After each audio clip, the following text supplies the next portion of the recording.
1 Yada Yahowah, Qatsyr, harvests. 1. Shabuw'ah, 7 sevens. Enriched and Empowered. The fourth Mikra, invitation to be called out and meet, is known by many names: Shabuw'ah, the Feast of Weeks, 7 sevens, and the promise of the Shabat. It is a time of enrichment, empowerment and enlightenment. It is integral to Bikurim, firstborn children, just as Matzah overarches Pesach. Also called Yamim Chamisim, 50 days, this is the only Mikra that appears to stand alone, apart from God's pattern of 3 spring and 3 fall festivals, although that is actually misleading. 7 Shabbats is not only observed 7 weeks after firstborn children, and is presented in conjunction with it. The two Mikrei are irrevocably linked. Shabuw'ah does not exist without Bikurim. And there is no reason for firstborn children without the benefits the promise of 7 provides. Further, in the here and now, the purpose of the Feast of Weeks is to equip us to be effective during Towrah, trumpets. Clueless, Christians have sought to replace it with Pentecost, discarding God's Hebrew nomenclature and purpose. And then, moronically, they claim that it denotes the birth of their church.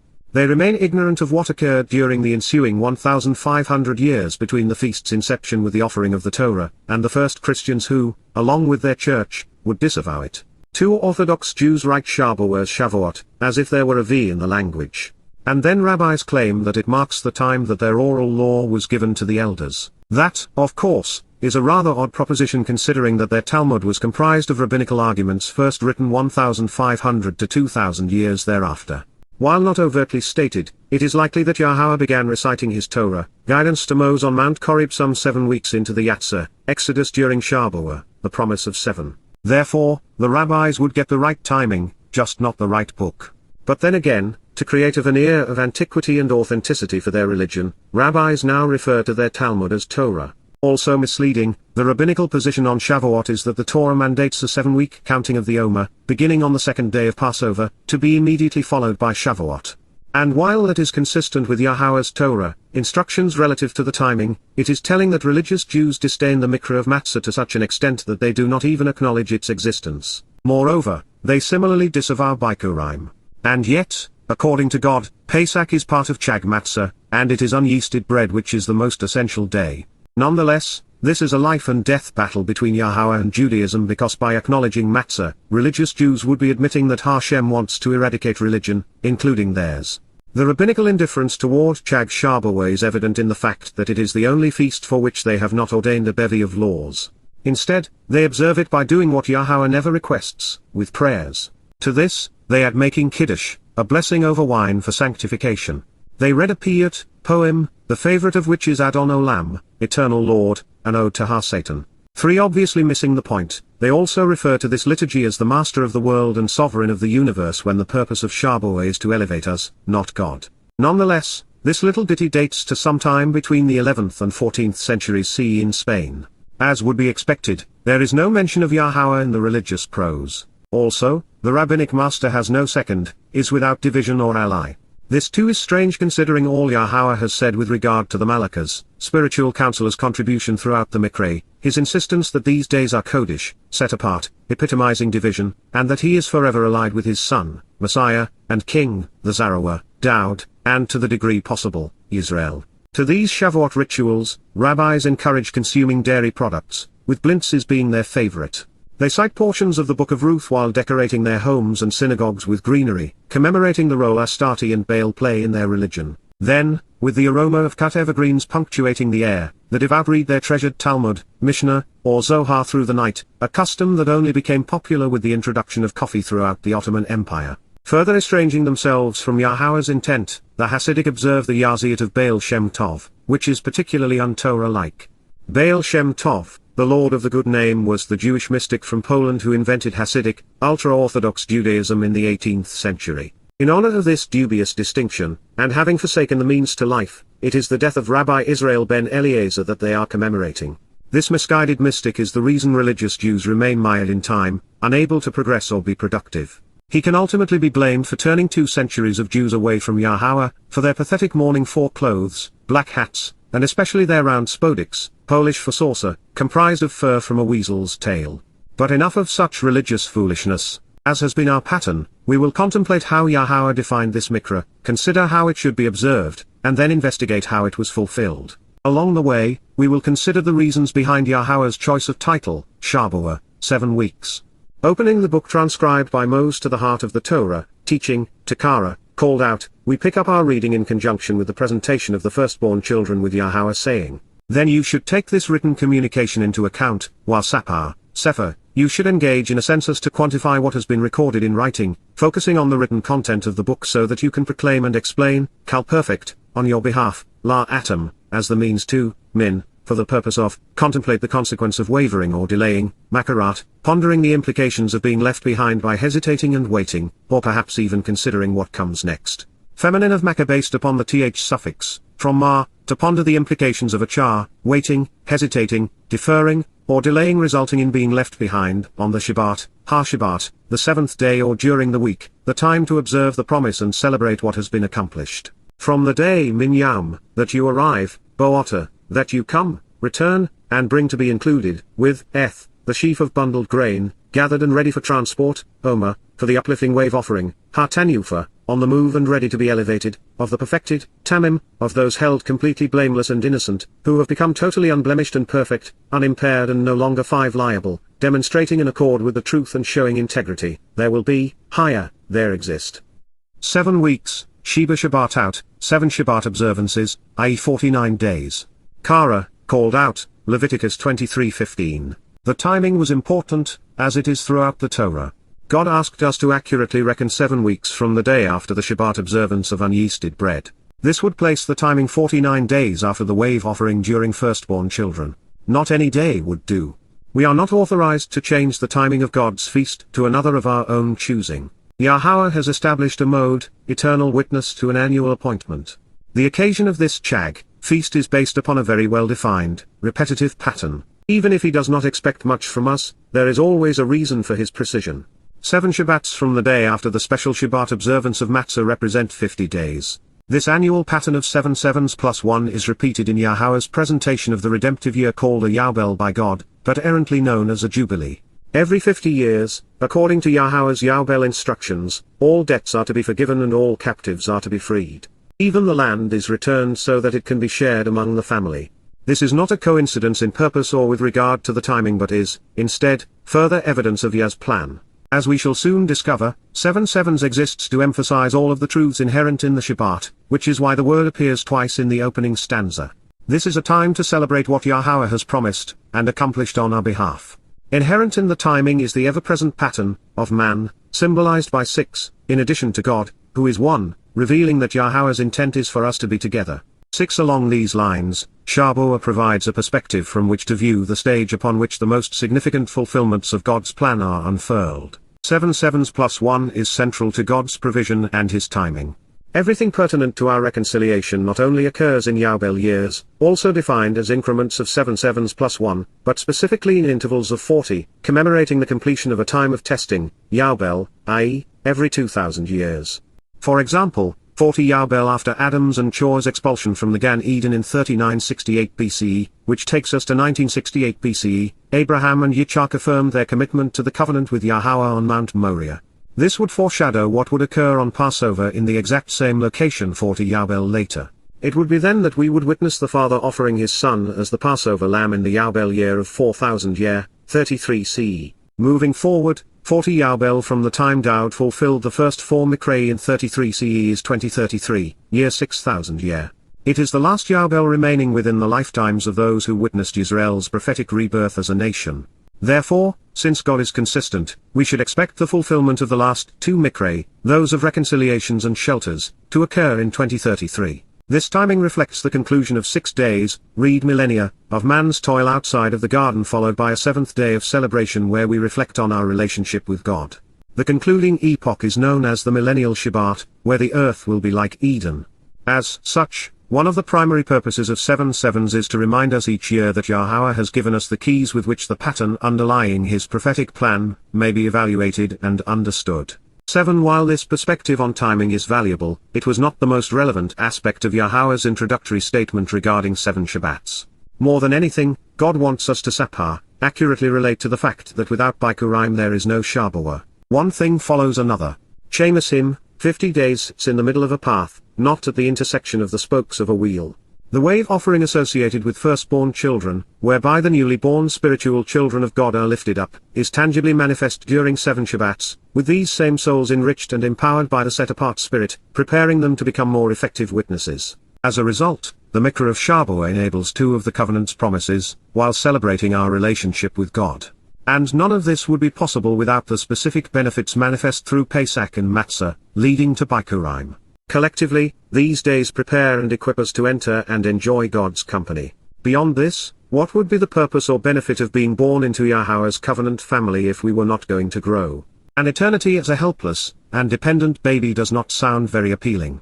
So Yahweh said.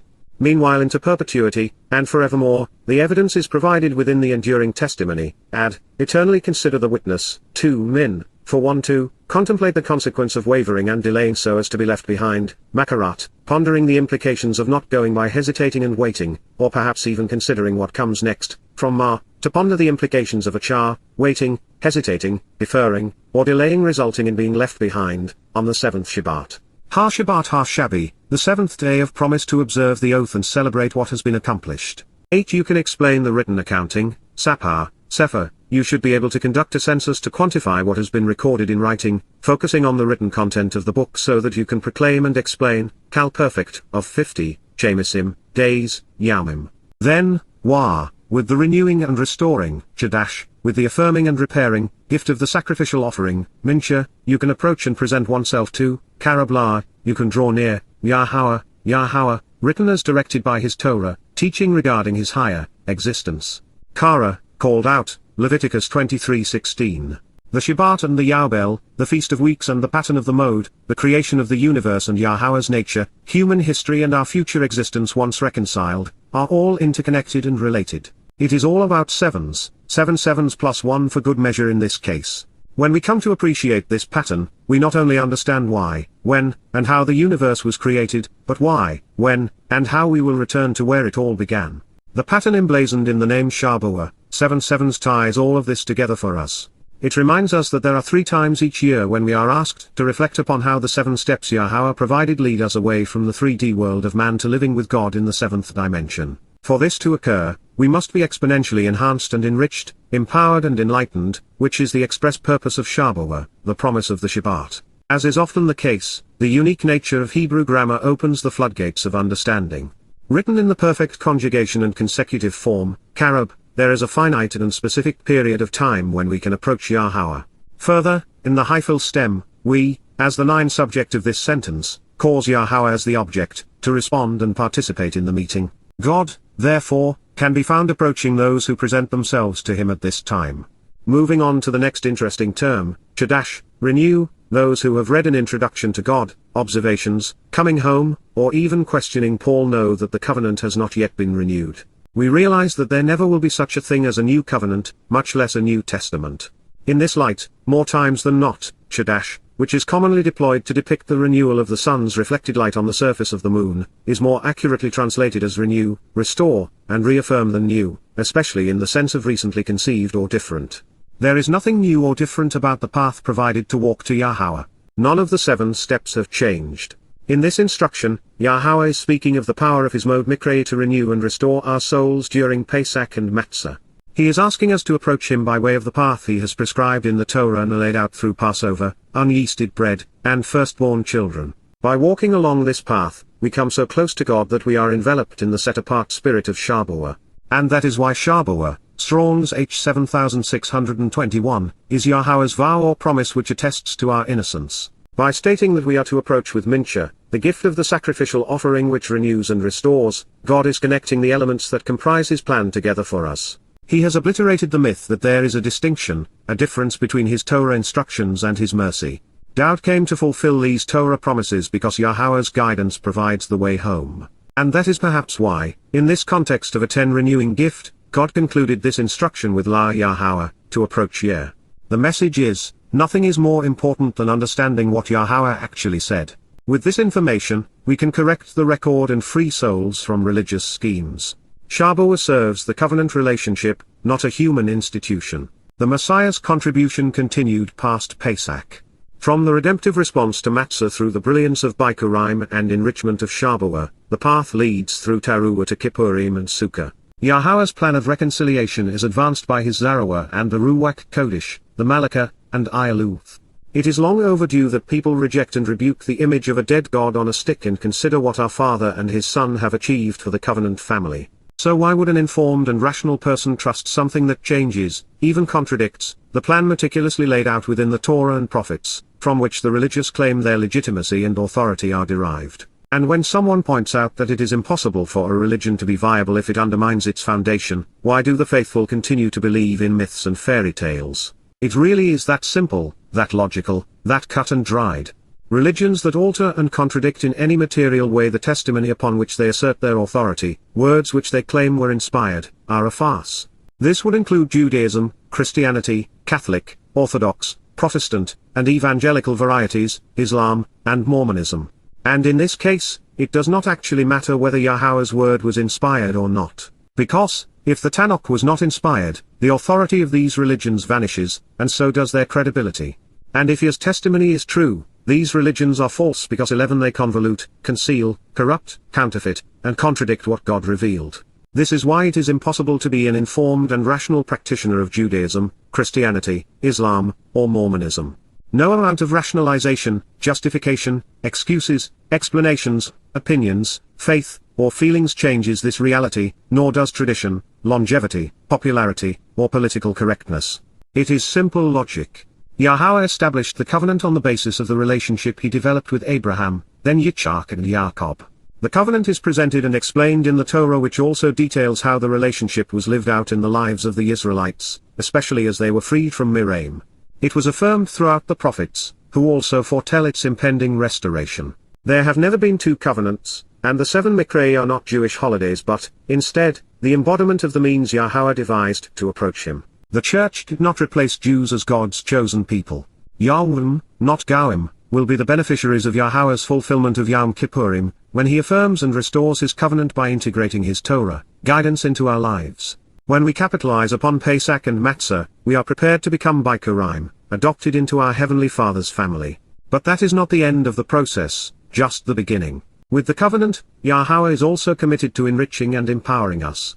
Therefore, the Mikra of Pesach, Qatsyr, and Bikurim position us to benefit from the 4th, Shabuw'ah, and contribute to the 5th, Towrah, such that Yahowah is pleased with the result of Kippurim, and enjoys Sukkah. As we will soon learn, God's children are enriched and empowered during 7 sevens.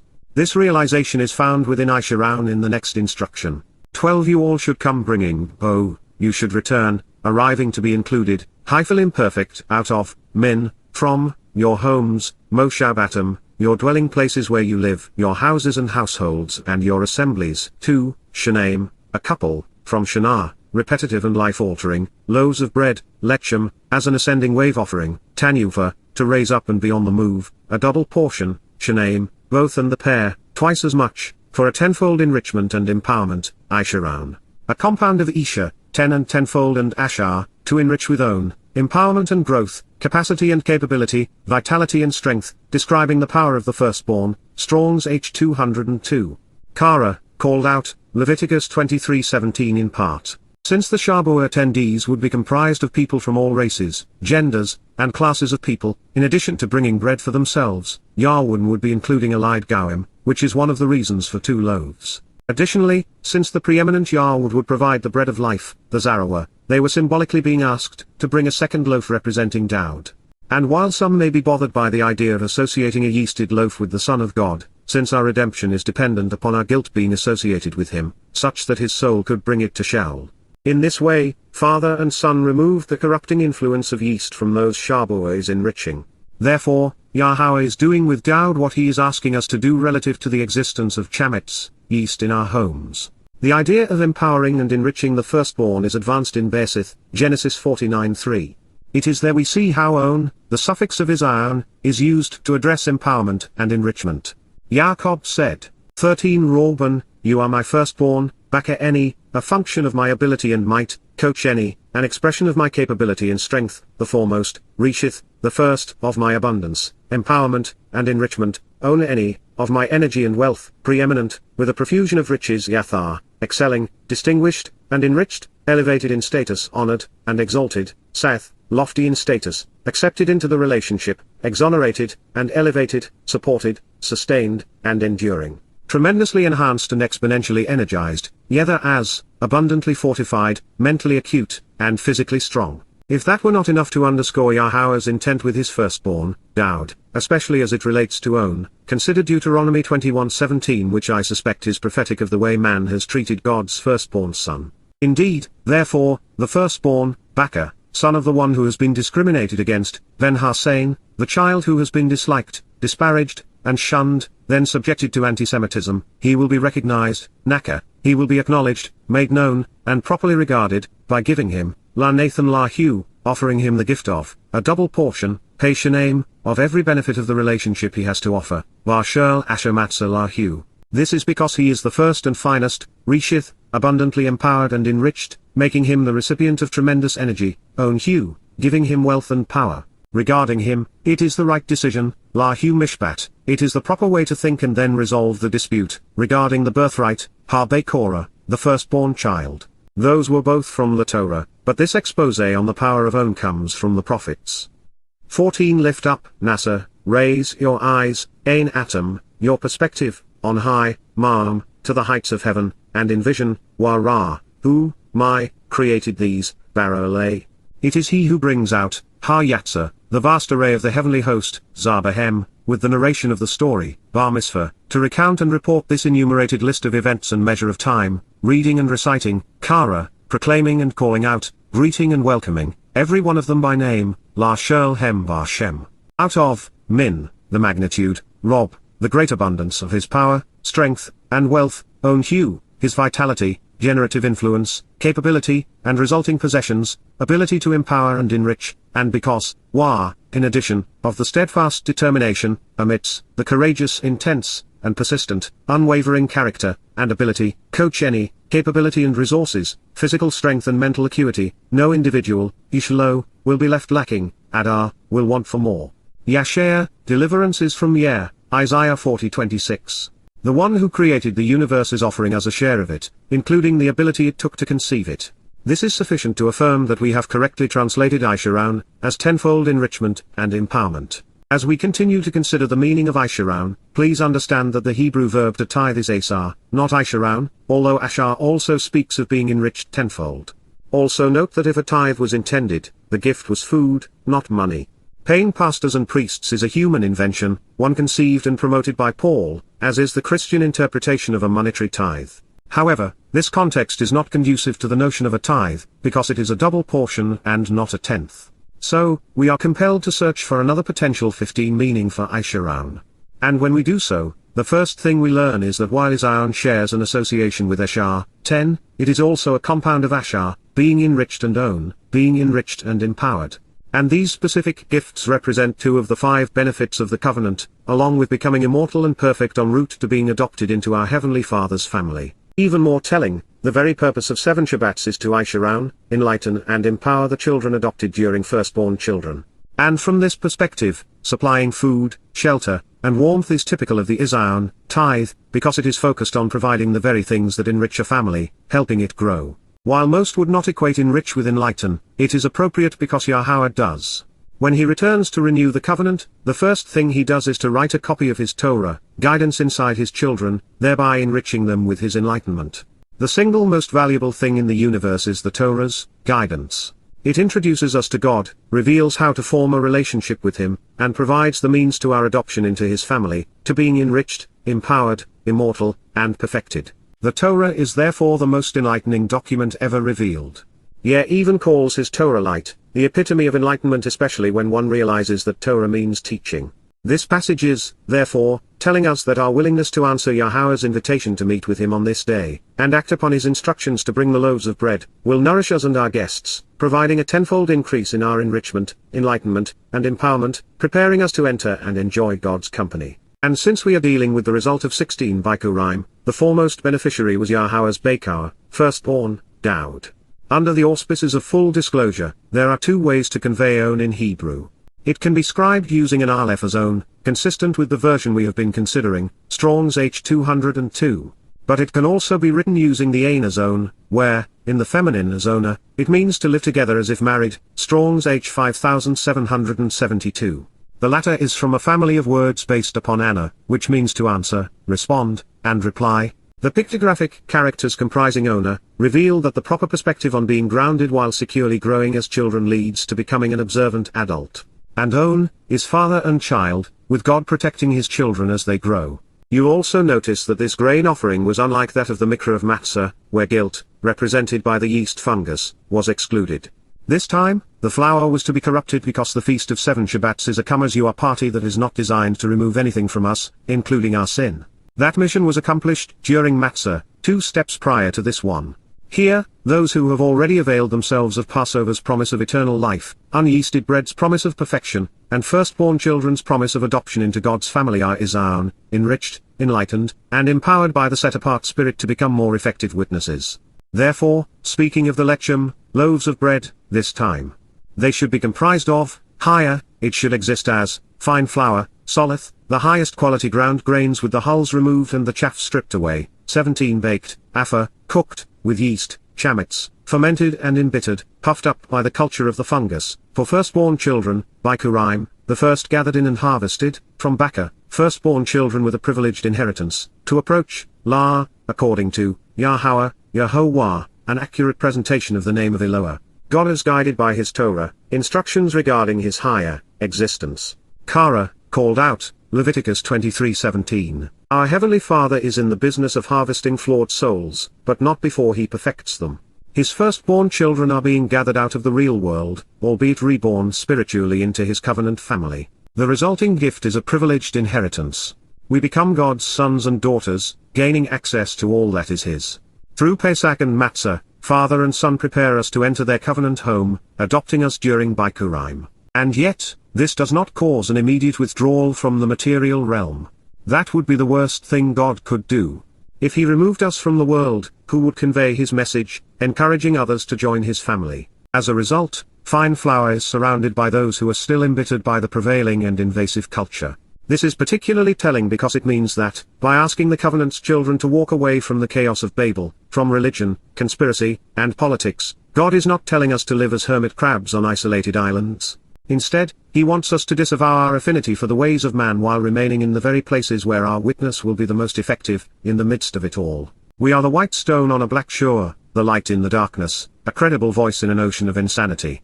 These books are posted online at YadaYah.com and thus surrounded by some of the worst toxins man has yet devised. They are also sold at Amazon.com, the world's leading bookseller, in the midst of offerings that are anything but divine. Moreover, as we have discovered, Yahowah has an affinity for flawed people. Abraham, Moses, and Daud were marvelously imperfect. Genuine as they come, each serves as a model for us, not always by their actions or feelings but, instead, by how Yah was able to work with them. They knew Yahowah, loved their Heavenly Father, and relied upon him. And that made it possible for God to achieve wonderful things through them. Since this is a come-as-you-are party, there is the expectation that many of those who have been invited to listen to God's message will still be corrupted by miraim. The fungus they bring will require the sacrifice of a perfect lamb. Therefore, you should approach, coming closer, wa karab, then you should come near and bring, haifil perfect, taking responsibility above and beyond, al, with more than, the loaves of bread, ha lechem, the baked flour to participate, attacking the problem by dining, with 7, conveying the promise of, Sheba, representing the oath of abundance, being perfected, becoming unblemished and innocent, Tamim, unobjectionable and blameless, completely sound, unimpaired and innocent, the children, Veni, family's offspring, sons and daughters, by way of the lambs, Kibs, the young dominate rams, each year, Shinar, as a means to annual renewal. Qara, called out, Leviticus 23:18 in part. These were communal, not individual, instructions. No person or family is capable of consuming 7 lambs, in addition to the bull and rams, soon to be included in the menu. Therefore, since there has not been a community in which this could be accomplished as instructed for the past 193,000 years, I translated God's words symbolically by sharing the intended meaning. The mode Mekre exist for the express purpose of us Karab, approaching Yahowah. For this to occur, we must know what God is offering in addition to what he expects in return so that we can capitalize and benefit. With these 2 loaves of bread contaminated with the culture of yeast, with Miriam, we are being afforded the opportunity to Lechem, attack this problem, fighting to resolve it with Sheba, the promise of 7. Yahowah has Sheba, offered a solemn vow to Tamim, perfect, rendering blameless and innocent his Beni, children by way of the Pesach Kibbutz, lamb each Shana, year as a means of renewal. Individually, and as a covenant family, we can capitalize upon this promise to approach Yahowah. In addition to emphasizing the importance of the number itself, 7 unblemished lambs represent the 7 Mikrei, the 7 steps in Yahowah's plan of perfection and reconciliation. It is the formula by which flawed souls are offered a relationship with God based on his promises. 7 even serves as the title Yahowah selected for this appointment. Further, it is the sacrificial offering of the Passover lamb which opens the door to life. This combined with the removal of Miriam, religious and political corruption during unyeasted bread, prepares us to approach God and to be adopted as his Beni, children, because we are now seen as having become Tamim, perfected. The covenant's children appear unblemished, innocent, and unimpaired. As we dive further into this statement, we are reacquainted with the verb, karab. It encourages us to approach God, coming closer. It describes the intent of this and every mode. And yet, in an effort to support 20 existing translations and religious rituals, some Hebrew dictionaries suggest, without regard to the word's etymology, that karab means to present an offering. However, there is no basis for presenting anything or for making an offering in the word's etymology or any such connotations which can be derived from its primitive root. Therefore, this unsupported definition is most likely the result of rabbis not understanding God's instructions, and of religious publishers being more comfortable conforming to previous interpretations than being accurate. As added evidence for this conclusion, there are many Hebrew words for make, none of which are remotely related to karab.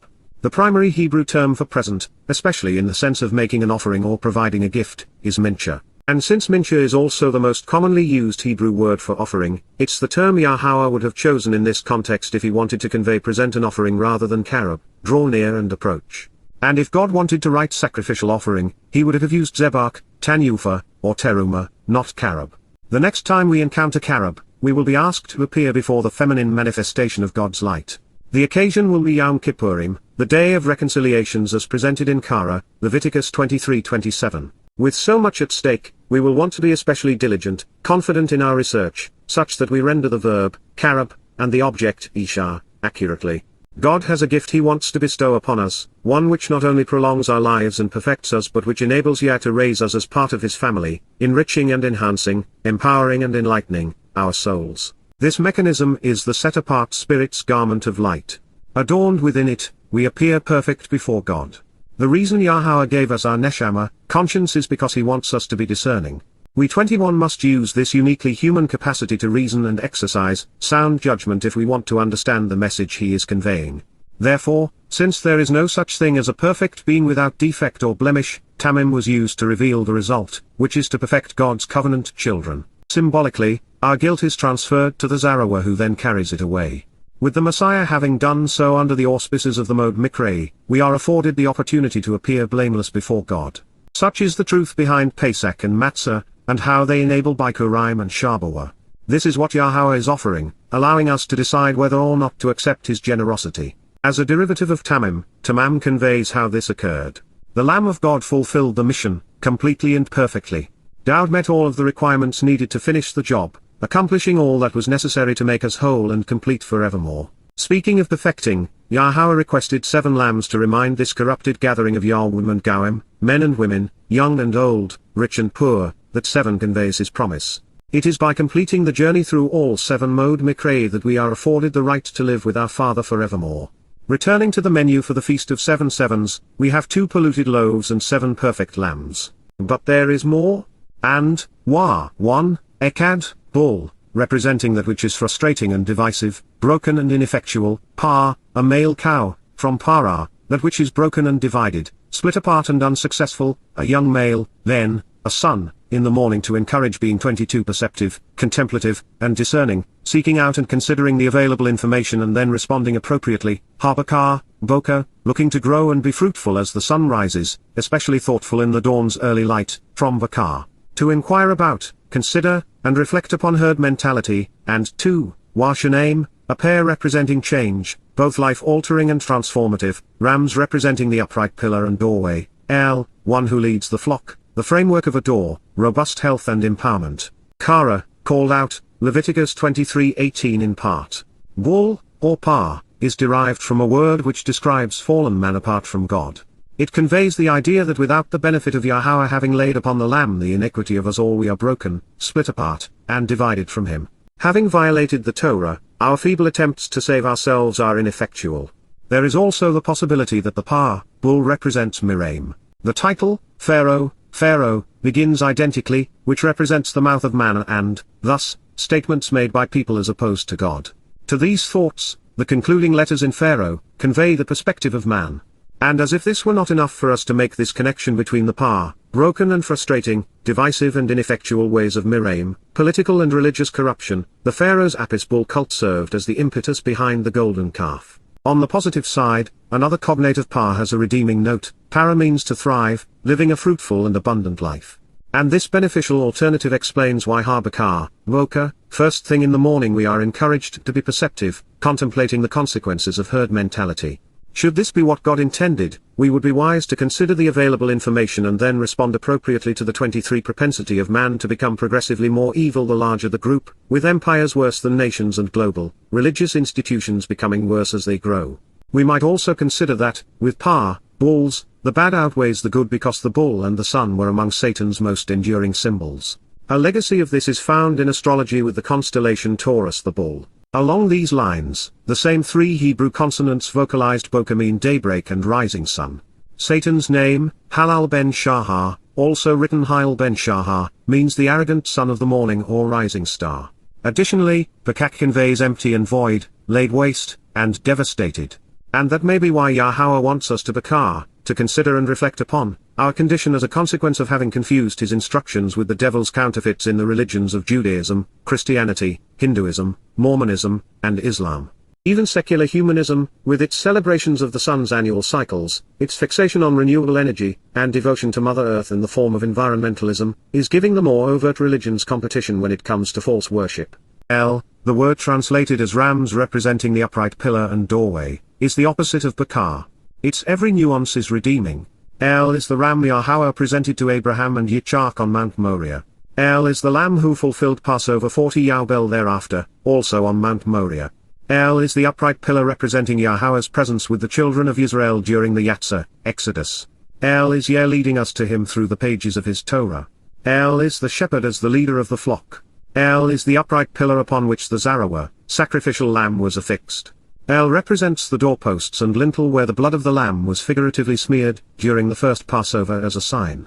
And is the 24 doorway to heaven and to life which was opened during Pesach. Our Heavenly Father was not finished, describing the intent of Shabuw'ah. They will exist as, higher, they will be, kal imperfect, a means to become acceptable and ascend, ola, that which elevates and rises by making us agreeable, from Allah, to go up to meet, ascending to visit, to, la, approaching, Yahowah, a transliteration of Yahowah as instructed in his Torah, teaching regarding his higher existence.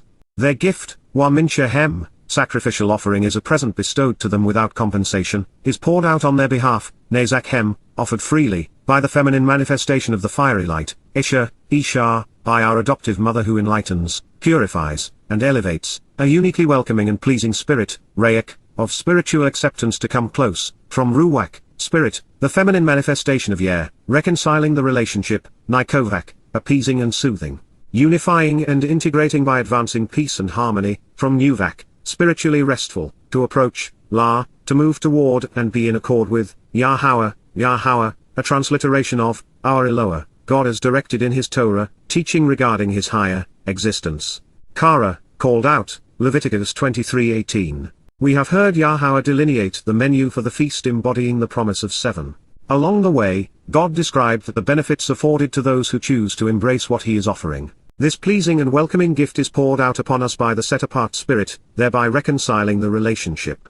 If you harbored any doubts that these invitations to be called out and meet were descriptive of life within the covenant, or if they encapsulate God's mercy leading to 25 salvation, those questions should have evaporated. Contrary to theological explanations, the Torah does not portray a legalized, works-based path to God. Mercy leading to our reconciliation lies at the core of the Mikra, which in turn forms the heart of the Torah. Digging ever deeper, we find that the primary meaning of Nikovak is conciliation which reconciles parties engaged in a relationship. Nikovak is from nuvak, meaning that which brings rest and allows us to settle and remain. This resting place, this place of tranquility, is heaven, and our arrival is predicated upon embracing the Re'ach, the pleasing spirit of Yahowah. The Hebrew word, Isha/Isha, depending upon how the letters are vocalized, can be translated as either feminine manifestation of God's light or adoptive mother who enlightens, purifies, and elevates. The word conveys, woman, female, or mother, and is the feminine representation of fire and light. As we will discover in the Towrah chapter, and again in Yom Kippurim, religious institutions universally render Isha as burnt offering or an offering made by fire.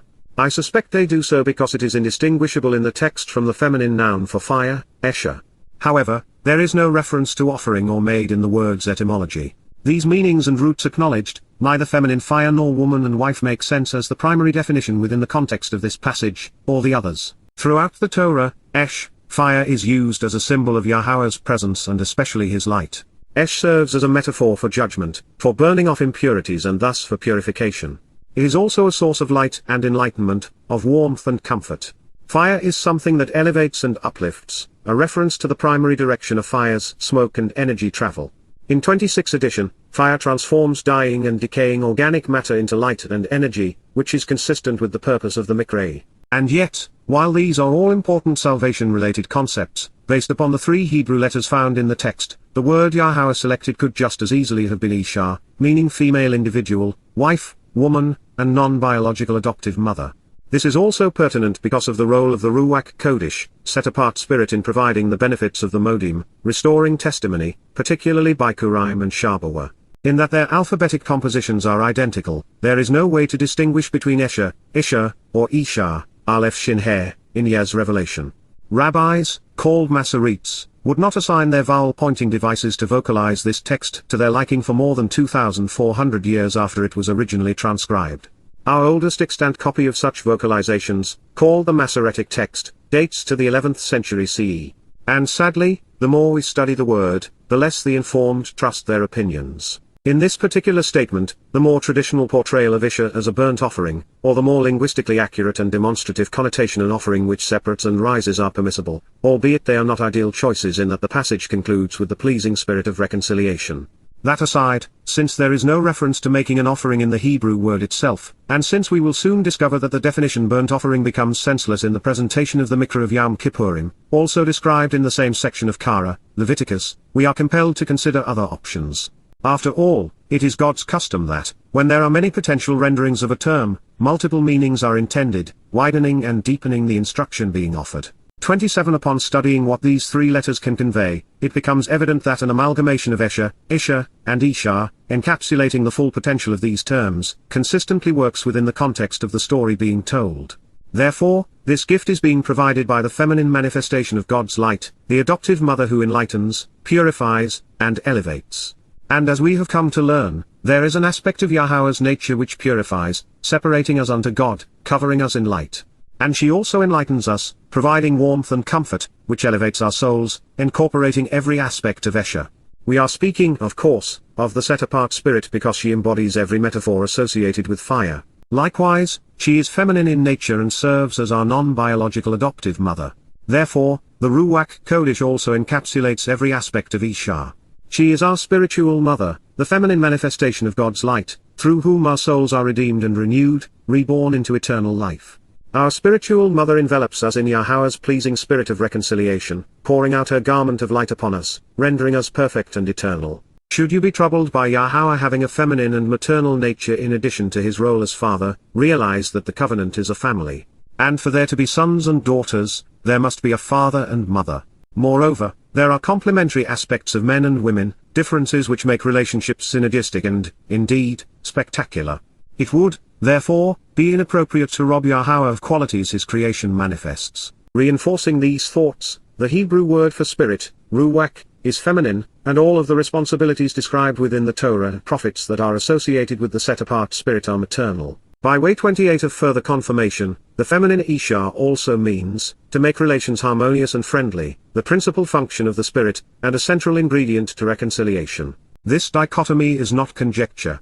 Yahowah declared that he had a paternal and a maternal nature when he said, "So God created Adam in his image, Selim, resemblance, pattern, and model, in the image of God, he created him. Male and female, he conceived them. Bersith, in the beginning, Genesis 1:27. Before we leave the 18th pronouncement of Qara 23, let's review the entire statement with an eye to its rich symbolism. You should approach, coming closer, Karab, taking responsibility above and beyond, Al, the loaves of bread, attacking the problem by dining, Halechem, with 7, conveying the promise of, Sheba, being perfected, becoming unblemished and innocent, Tamim, as children, Beni, by way of the lambs, Kibs, each year as the means to renewal, Shinar, and, Wah, 1, Echad, bull, representing that which is frustrating and divisive, broken and ineffectual, Pa, a young male, Ben, in the morning to encourage being perceptive, contemplative, and discerning, seeking out and considering the available information and then responding appropriately, Habakar, Voka, and 2 transformative, Washanim, rams representing the upright pillar and doorway, even the leader of the flock, El. They will exist as, Haya, a means to become acceptable and to ascend, Ola, 2, La, Yahowah. Their gift, Waminchahem, is offered freely and is poured out on their behalf, Nezakhem, by the feminine manifestation of the fiery light, Esha, a uniquely welcoming and pleasing spirit of acceptance, Rayak, 29 reconciling the relationship, Nikovak, to approach, La, Yahowah, Yahowah. Qara, called out, Leviticus 23:18. One would have to be unaware of this invitation or religious to turn this down. We have nothing to lose and everything to gain. Moving on, Yahowah's recipe for Shabuw'ah was not yet complete. Still speaking of the all are welcome and come as you are party, God revealed.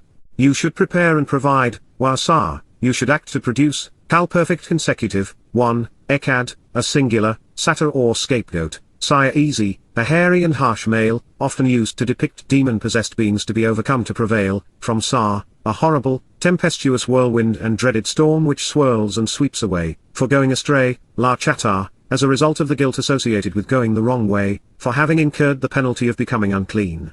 For having missed the path and the need for purification, from chatter, to be grievously wrong by wandering away and forfeiting the opportunity, and 2, Shanaim, couple to transform, lambs, kibs, rams, sons, ben, males, a year-old, Shinar, for renewal each year, serving as a sacrificial offering, Zebach, preparing it for consumption during the feast, to reconcile the relationship, Shelem, as a fellowship offering, a vow of friendship. Demonstrating agreement in the relationship, from Shalem whose root is Shalom, for that which completes and finishes, rendering the payment in full, bringing peace, prosperity, and well-being, repaying the debt, re-establishing the alliance, rendering the beneficiary unharmed and at peace, restoring all benefits by making amends, reinstituting the fellowship, providing salvation. Qara, called out, Leviticus 23:19. 30 The satyr is our scapegoat, the one who bears the blame for the flock having gone astray. This is because the sire is the instigator, the leader of the cult or gang who initially inspires the horrible notions which sweep the compliant off of the proper path. As a fierce male goat, a satyr is quick to turn against the shepherd and instigate a whirlwind of tempestuous behavior. Moving from this nimble blend of animal and beast to the most diabolical of men, the sire is representative of the likes of Paul, Akiba, and Muhammad, the demon-possessed whose circular reasoning misleads the masses. The satyr's beguiling influence is one of the reasons so many have La Chatar, gone astray, forfeiting their opportunity by wandering down the wrong path. Jews have struggled against this satyr for some time. Evidence for this is found at Baal Gad, the Lord of Good Fortune, as the town devoted to the satyr was known to the Canaanites. This religious site is in no man's land between Israel, Lebanon, and Syria at the base of Mount Hermon in the Golan Heights. As Baal Gad, it was liberated by Yahusha, Joshua and incorporated into Israel. For the next 1,000 years, there was no mention of it, as it was likely uninhabited due to the prevalence of malaria in the adjacent swamplands. Then, within a few decades of Alexander of Macedon's conquests, by the 3rd century BCE, the Ptolemaic kings resurrected the site as a cult center. The abandoned Lord of Good Fortune was reincarnated as Panias, replete with a cave and temple dedicated to Pan, the satyr of Greek mythology. The site, while not mentioned by Yeshaya, Isaiah, was along what the prophet called the Way of the Sea, a reference to its Gentile religious and political influence. The Battle of Panium was waged there in 198 BCE. The Macedonian armies of Ptolemaic Egypt and the Seleucid 31 Greeks of Syria, led by Antiochus III, fought a battle which gave the Seleucids control over Phoenicia, Galilee, Samaria, and Judea. Under the Seleucids, Panias, Banios in Hebrew, flourished and became a place of great sanctity as pilgrims came to worship their devilish god. And that is how things stood by the time of the Maccabean revolt in 167 BCE, when Panias, named after the satyr, Pan, became a bone of contention. To their credit, should the Maccabean revolt have been fought to diminish the imposition of Greek culture, opposing the worship of Pan at Panias would have been good. The Greeks were offensive and highly religious overlords.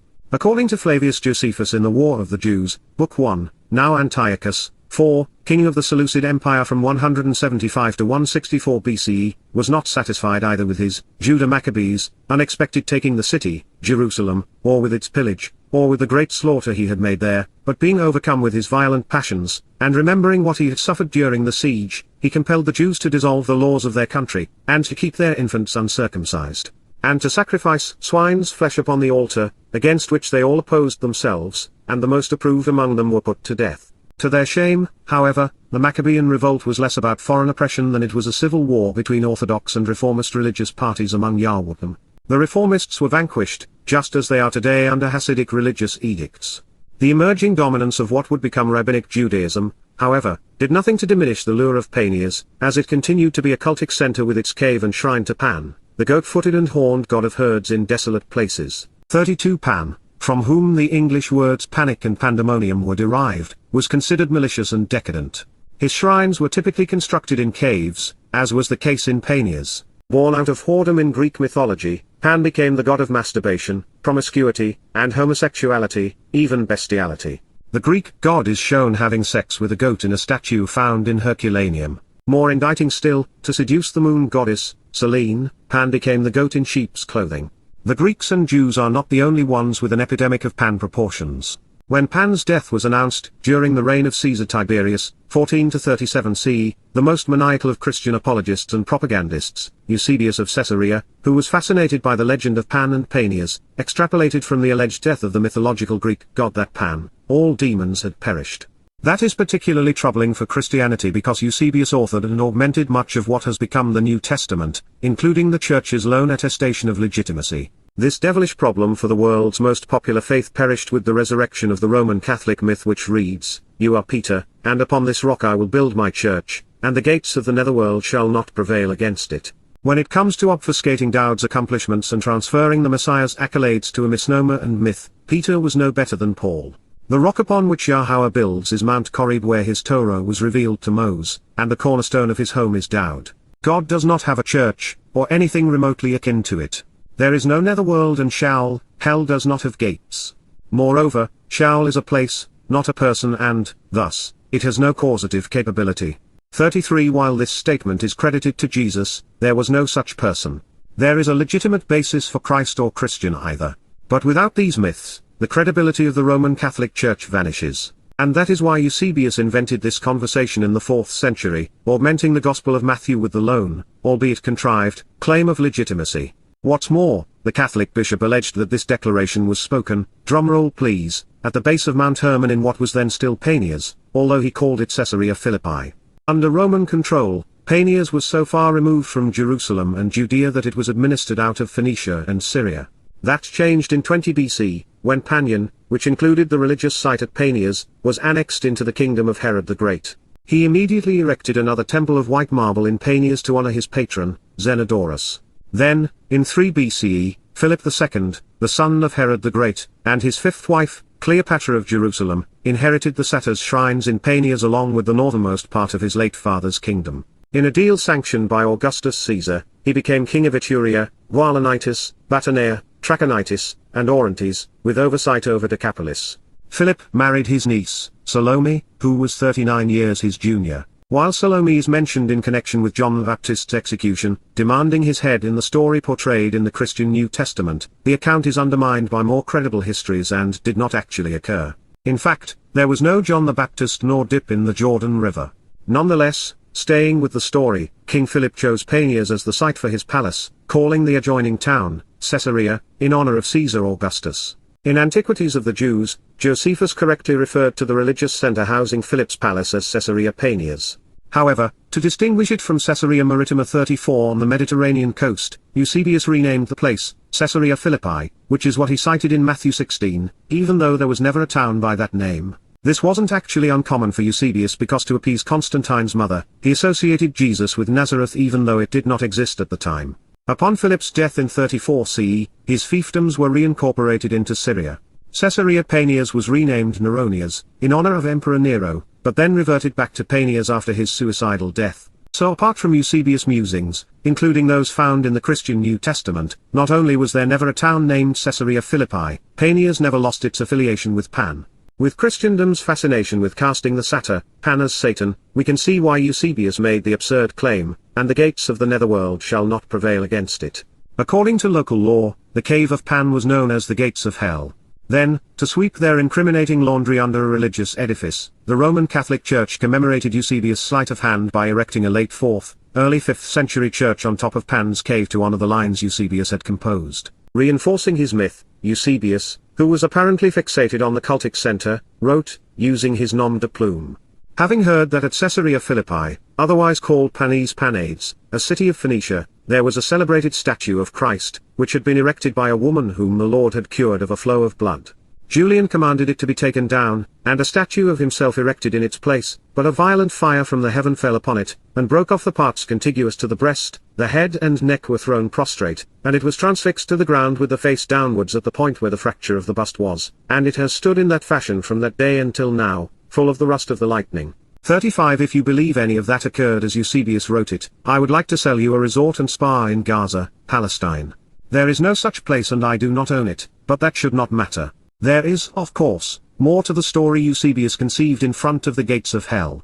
Peter's alleged profession, "You are the Christ, the Son of the living God," is the only place where the Christian Jesus acknowledges that Dowd's titles, Mashiach, Messiah and El Ben, Son of God, should be attributed to him.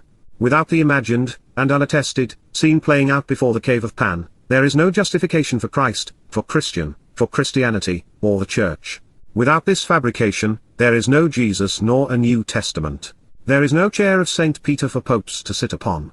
There are no keys to heaven held by a Roman institution either. It all crumbles behind the facade crafted by Eusebius' deceptive pen, and the propensity of Christians to believe that which is easily disproven. As evidence of this, not a word of what Eusebius composed on behalf of his Roman Catholic overlords in Matthew 16 is found in any of the 69 pre-Constantine codices containing portions of the Christian New Testament. The earliest evidence of the Gospel of Matthew, Papyrus 45, was written around 250 CE in Alexandria, Egypt. It contains the text of Matthew chapters 20 to 21 and 25 to 26, along with portions of Mark, chapters 4 to 9 and 11 to 12, Luke, chapters 6 to 7 and 9 to 14, John, chapters 4 to 5 and 10 to 11, and Acts, chapters 4 to 17, and thus not a word from the 16th chapter, thereby excluding the religion's most essential citation. Moreover, since Luke incorporated most of Mark into his Gospel, and 80% of Matthew was copied directly from Mark and Luke, while consistently inconsistent, the three synoptic Gospels regurgitate the same material, with this alleged conversation before Pan being the most glaring 36 exception when it comes to Christian credibility. The foundational statement attesting to the validity of the religion is found nowhere else outside of Matthew 16, and nothing in Matthew 16 is found prior to the rise of Constantine, for whom Eusebius was publicist and propagandist. The earliest witnesses to the 16th chapter of Matthew are found in the highly disreputable Codex Vaticanus and Codex Sinaiticus, both composed by Eusebius for Emperor Constantine between 325 to 360 CE. All other presentations of Matthew 16 were copied from these, with Codexes Bazzi, Washingtonianus, and Ephremi Rescriptus scribed in the 5th century, followed by Codexes Papurius, Petropolitanus, and Sinopensis 200 years thereafter. Beyond this, the very creation of Matthew is a fraud. Falsely claiming to be a disciple, the anti-Semitic author of the Gospel was 3 generations removed from the time Dowd fulfilled the first 4 Mikraei in the spring of 33 CE. Including the 80% plagiarized from Mark and Luke, it is filled with errors of fact, historical anomalies, incredulous accounts, and contradictions, many attributable to the Bishop of Caesarea. With the Cave of Pan serving as a backdrop to this demonic tale, Eusebius crafted the words which established the Roman Catholic Church, granting it supremacy over Yahowah. When Jesus came into the region of Caesarea Philippi, he asked his disciples, saying, "Who do men say that I, the Son of Man, am?" 13. So they said, "Some say John the Baptist, some Elijah, and others Jeremiah or one of the prophets." 14. He said to them, "But who do you say that I am?" 15. 37 Simon Peter answered and said, "You are the Christ, the Son of the living God." 16. Jesus answered and said to him, Blessed are you, Simon Bar-Jonah, for flesh and blood has not revealed this to you, but my Father who is in heaven. 17 And I also say to you that you are Peter, and on this rock I will build my church, and the gates of Hades shall not be victorious against it. 18 And I will give you the keys of the kingdom of heaven, and whatever you bind on earth will be bound in heaven, and whatever you loose on earth will be loosed in heaven. 19 And I will give unto thee the keys of the kingdom of heaven, and whatsoever thou shalt bind on earth shall be bound in heaven, and whatsoever thou shalt loose on earth shall be loosed in heaven. Then he commanded his disciples that they should tell no one that he was Jesus the Christ. 20. From that time Jesus began to show to his disciples that he must go to Jerusalem and suffer many things from the elders and chief priests and scribes, and be killed, and be raised the third day. 21. Then Peter took him aside and began to rebuke him, saying, Far be it from you, Lord, this shall not happen to you. 22. But he turned and said to Peter, Get behind me, Satan. You are an offense to me, for you are not mindful of the things of God, but the things of men. 23. Then Jesus said to his disciples, If anyone desires to come after me, let him deny himself, and take up his cross, and follow me. 24 For whoever desires to save his life will lose it, but whoever loses his life for my sake will find it. 25 For what profit is it to a man if he gains the whole world, and loses his own soul? Or what will a man give in exchange for his soul? 26 For the Son of Man will come in the glory of his Father with his angels, and then he will 38 reward each according to his works. 27 Verily, I say to you, there are some standing here who shall not taste death till they see the Son of Man coming in his kingdom. Matthew 16:13-28. It was all preposterous lie from beginning to end, including misidentification and false prophecy. And yet, Eusebius' paper-thin deception, a lie so full of holes there was more yeast than grain in his loaf, served to legitimize the Roman Catholic Church, discrediting Yahowah while replacing Dowd in the process. And it all played out before Constantine, the Pan of Roman emperors. Get behind me, Satan. Indeed. Outside of Yahweh, far from Yerushalayim, silhouetted before the cave devoted to Pan, amidst the satyrs' shrines, was the last place you would have found Dowd. There was never a town named Caesarea Philippi, but instead, one named after the devilish Greek god Pan, as Panias, after the egotistical Roman Emperor Caesar Augustus, as Caesarea, and even the king of the perverts, Nero, as Neronias. In this regard, as I have mentioned, the errant nomenclature is reminiscent of Eusebius editing Matthew to support the belief of Constantine's mother. In the 4th century, she decided after her pilgrimage to the Holy Land that Jesus was from Nazareth. Unaware that there was no town by that name in the 1st century, Eusebius nonetheless proved that he could not be trusted when he included the errant beliefs of the emperor's mother in the text of the Gospel. Even if we were to play along with the overall narrative, and pretend that after having invested 3 years sharing his life with his disciples, what are the odds that after all of this time Jesus would have asked them, Who do you say that I am? If they did not know that he was 39 Dowd, the king of Israel, fulfilling Pesach as the Passover lamb, it would render their purpose and witness moot. The notion of the misnomer, Jesus, being John, a mythological Baptist, is not remotely viable in the context of the culture or time. Jews did not baptize. The mythology supporting his legend in the Gospels as a herald of Jesus is less credible than Snow White, and the 7 dwarfs. Moreover, to the extent there ever was such a person, he was allegedly decapitated. Jews of the day would not have guessed Elijah, either. Yahweh can read, and thus they would have known that Eliah was scheduled to be one of the 2 witnesses during the time of Jacob's troubles, and that was 2,000 years hence. I am a huge fan of Eliah, Elijah. He was as sarcastic and snarky as they come. He hated politics and religion, and ridiculed both with his rare sense of humor.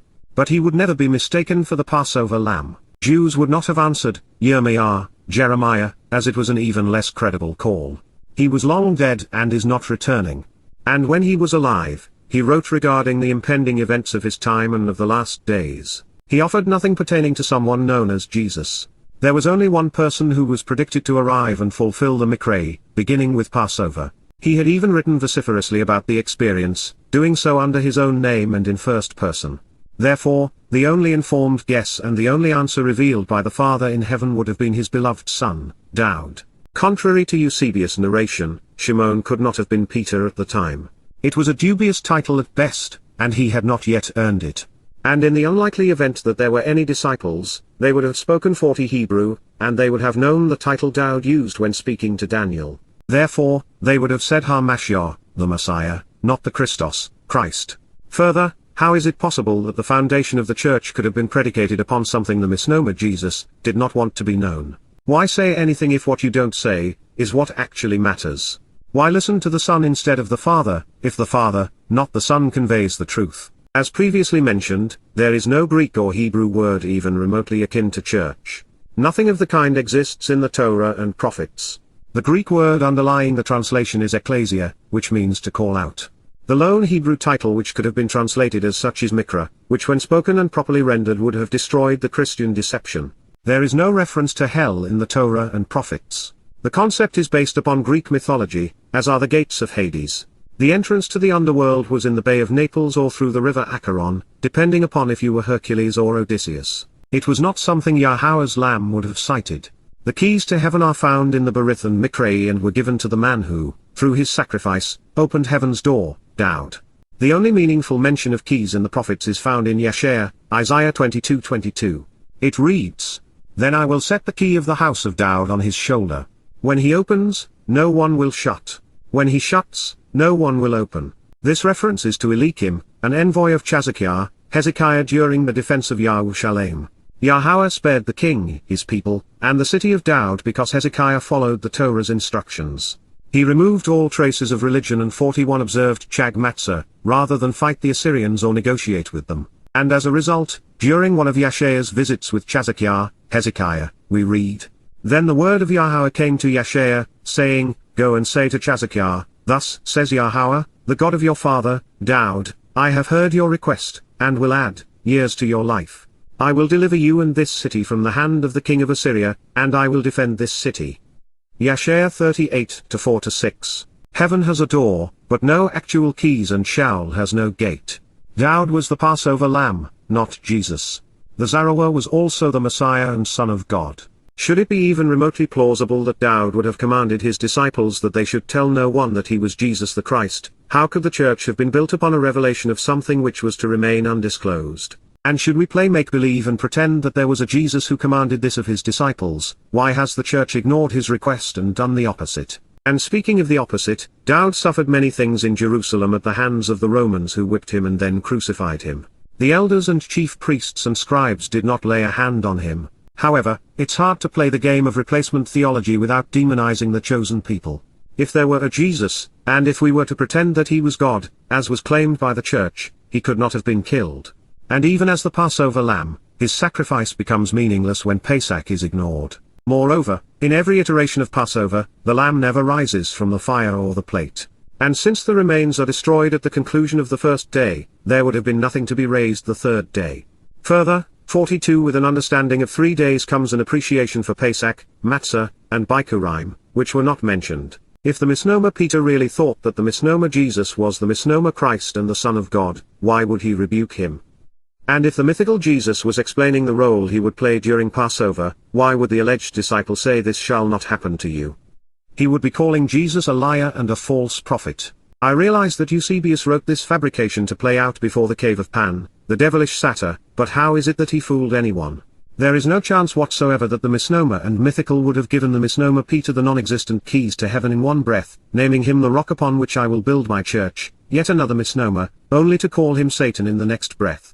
The man allegedly responsible for everyone's entry into or exclusion from heaven was suddenly an offense to me, someone not mindful of the things of God. It is hard to imagine less credible prose. There is no Hebrew word for cross, nor one in Greek. It was a Roman and, thus, Latin, invention, designed to convey the excruciating nature of the torment. The imaginary Jesus would have been a genuine sadist to ask his non-existent followers to take up his cross and follow me. We are to benefit from the Passover lamb, not be butchered and eaten as the lamb. We do not gain life by desiring to lose it or lose life by desiring to gain it. Moreover, if losing life for Jesus was the means to gain life, what was the purpose of Peter's keys? Since Yahweh has promised that Dowd, not Jesus, will be returning, why did the Son of Man contradict his Father? If we are to be rewarded according to our works, what is the purpose of faith, or the keys for that matter? 43. Why was the nature of the work undisclosed if it is the measure of the man? But alas, Eusebius even had the audacity to make his Christ and Son of God a liar and false prophet. Assuredly, I say to you, there are some standing here who shall not taste death till they see the Son of Man coming in his kingdom. It would be a long stand, 2,000 years to be exact. Not to mention, it isn't Jesus' kingdom, but Daud's, at least according to Yahowah. Fair is fair, I suppose. Since Paul's lone attempt at prophecy was a colossal failure regarding living to experience the rapture, why not demote Christ to the same level of incompetence? Only in that way could the church leave their dead God on the stick and rule with his keys. In modern times, G.K. Chesterton, the Roman Catholic anti-Semite, theologian, and author in the early 20th century, has repeated and amplified the significance of the death of Pan, suggesting that it came to advance Christian theology. Chesterton claimed, "It is said truly in a sense that Pan died because Christ was born. It is almost as true in another sense that men knew that Christ was born because Pan was already dead. A void was made by the vanishing world of the whole mythology of mankind, which would have asphyxiated like a vacuum if it had not been filled with theology."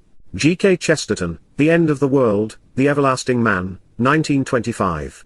The Roman Catholic, Saint Jerome, the author of the Church's Latin Vulgate, introduced the name Lucifer into his Old Testament by referencing the serpent of Eden, saying that it was not seen as the devil by the Jews. His assessment advanced the archetype upon which Christianity's fascination with the satyr as the devil took shape. Pan, the horned goat of Greek mythology, became Satan.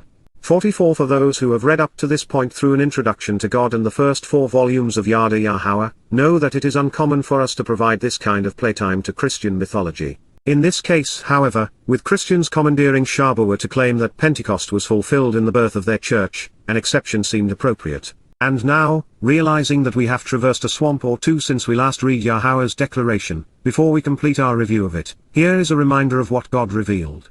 You should prepare and provide, Wasar, 1, Echad, satyr or scapegoat, Sire easy, a hairy and harsh male, often used to depict demon-possessed beings to be overcome to prevail, from Sar, a horrible, tempestuous whirlwind and dreaded storm which swirls and sweeps away, for going astray, La Chatar, as a result of the guilt associated with going the wrong way, forfeiting the opportunity, and 2, Shanaim, lambs, kibs, sons, Ben, a year-old, Shinar, serving as a sacrificial offering, Zebach, preparing it for consumption during the feast, to reconcile the relationship, Shelem, as a fellowship offering, a vow of friendship, demonstrating agreement in the relationship, from Shalem whose root is Shalom, for that which completes and finishes, rendering the payment in full, bringing peace, prosperity, and well-being, repaying the debt, re-establishing the alliance, rendering the beneficiary unharmed and at peace, restoring all benefits by making amends, providing salvation.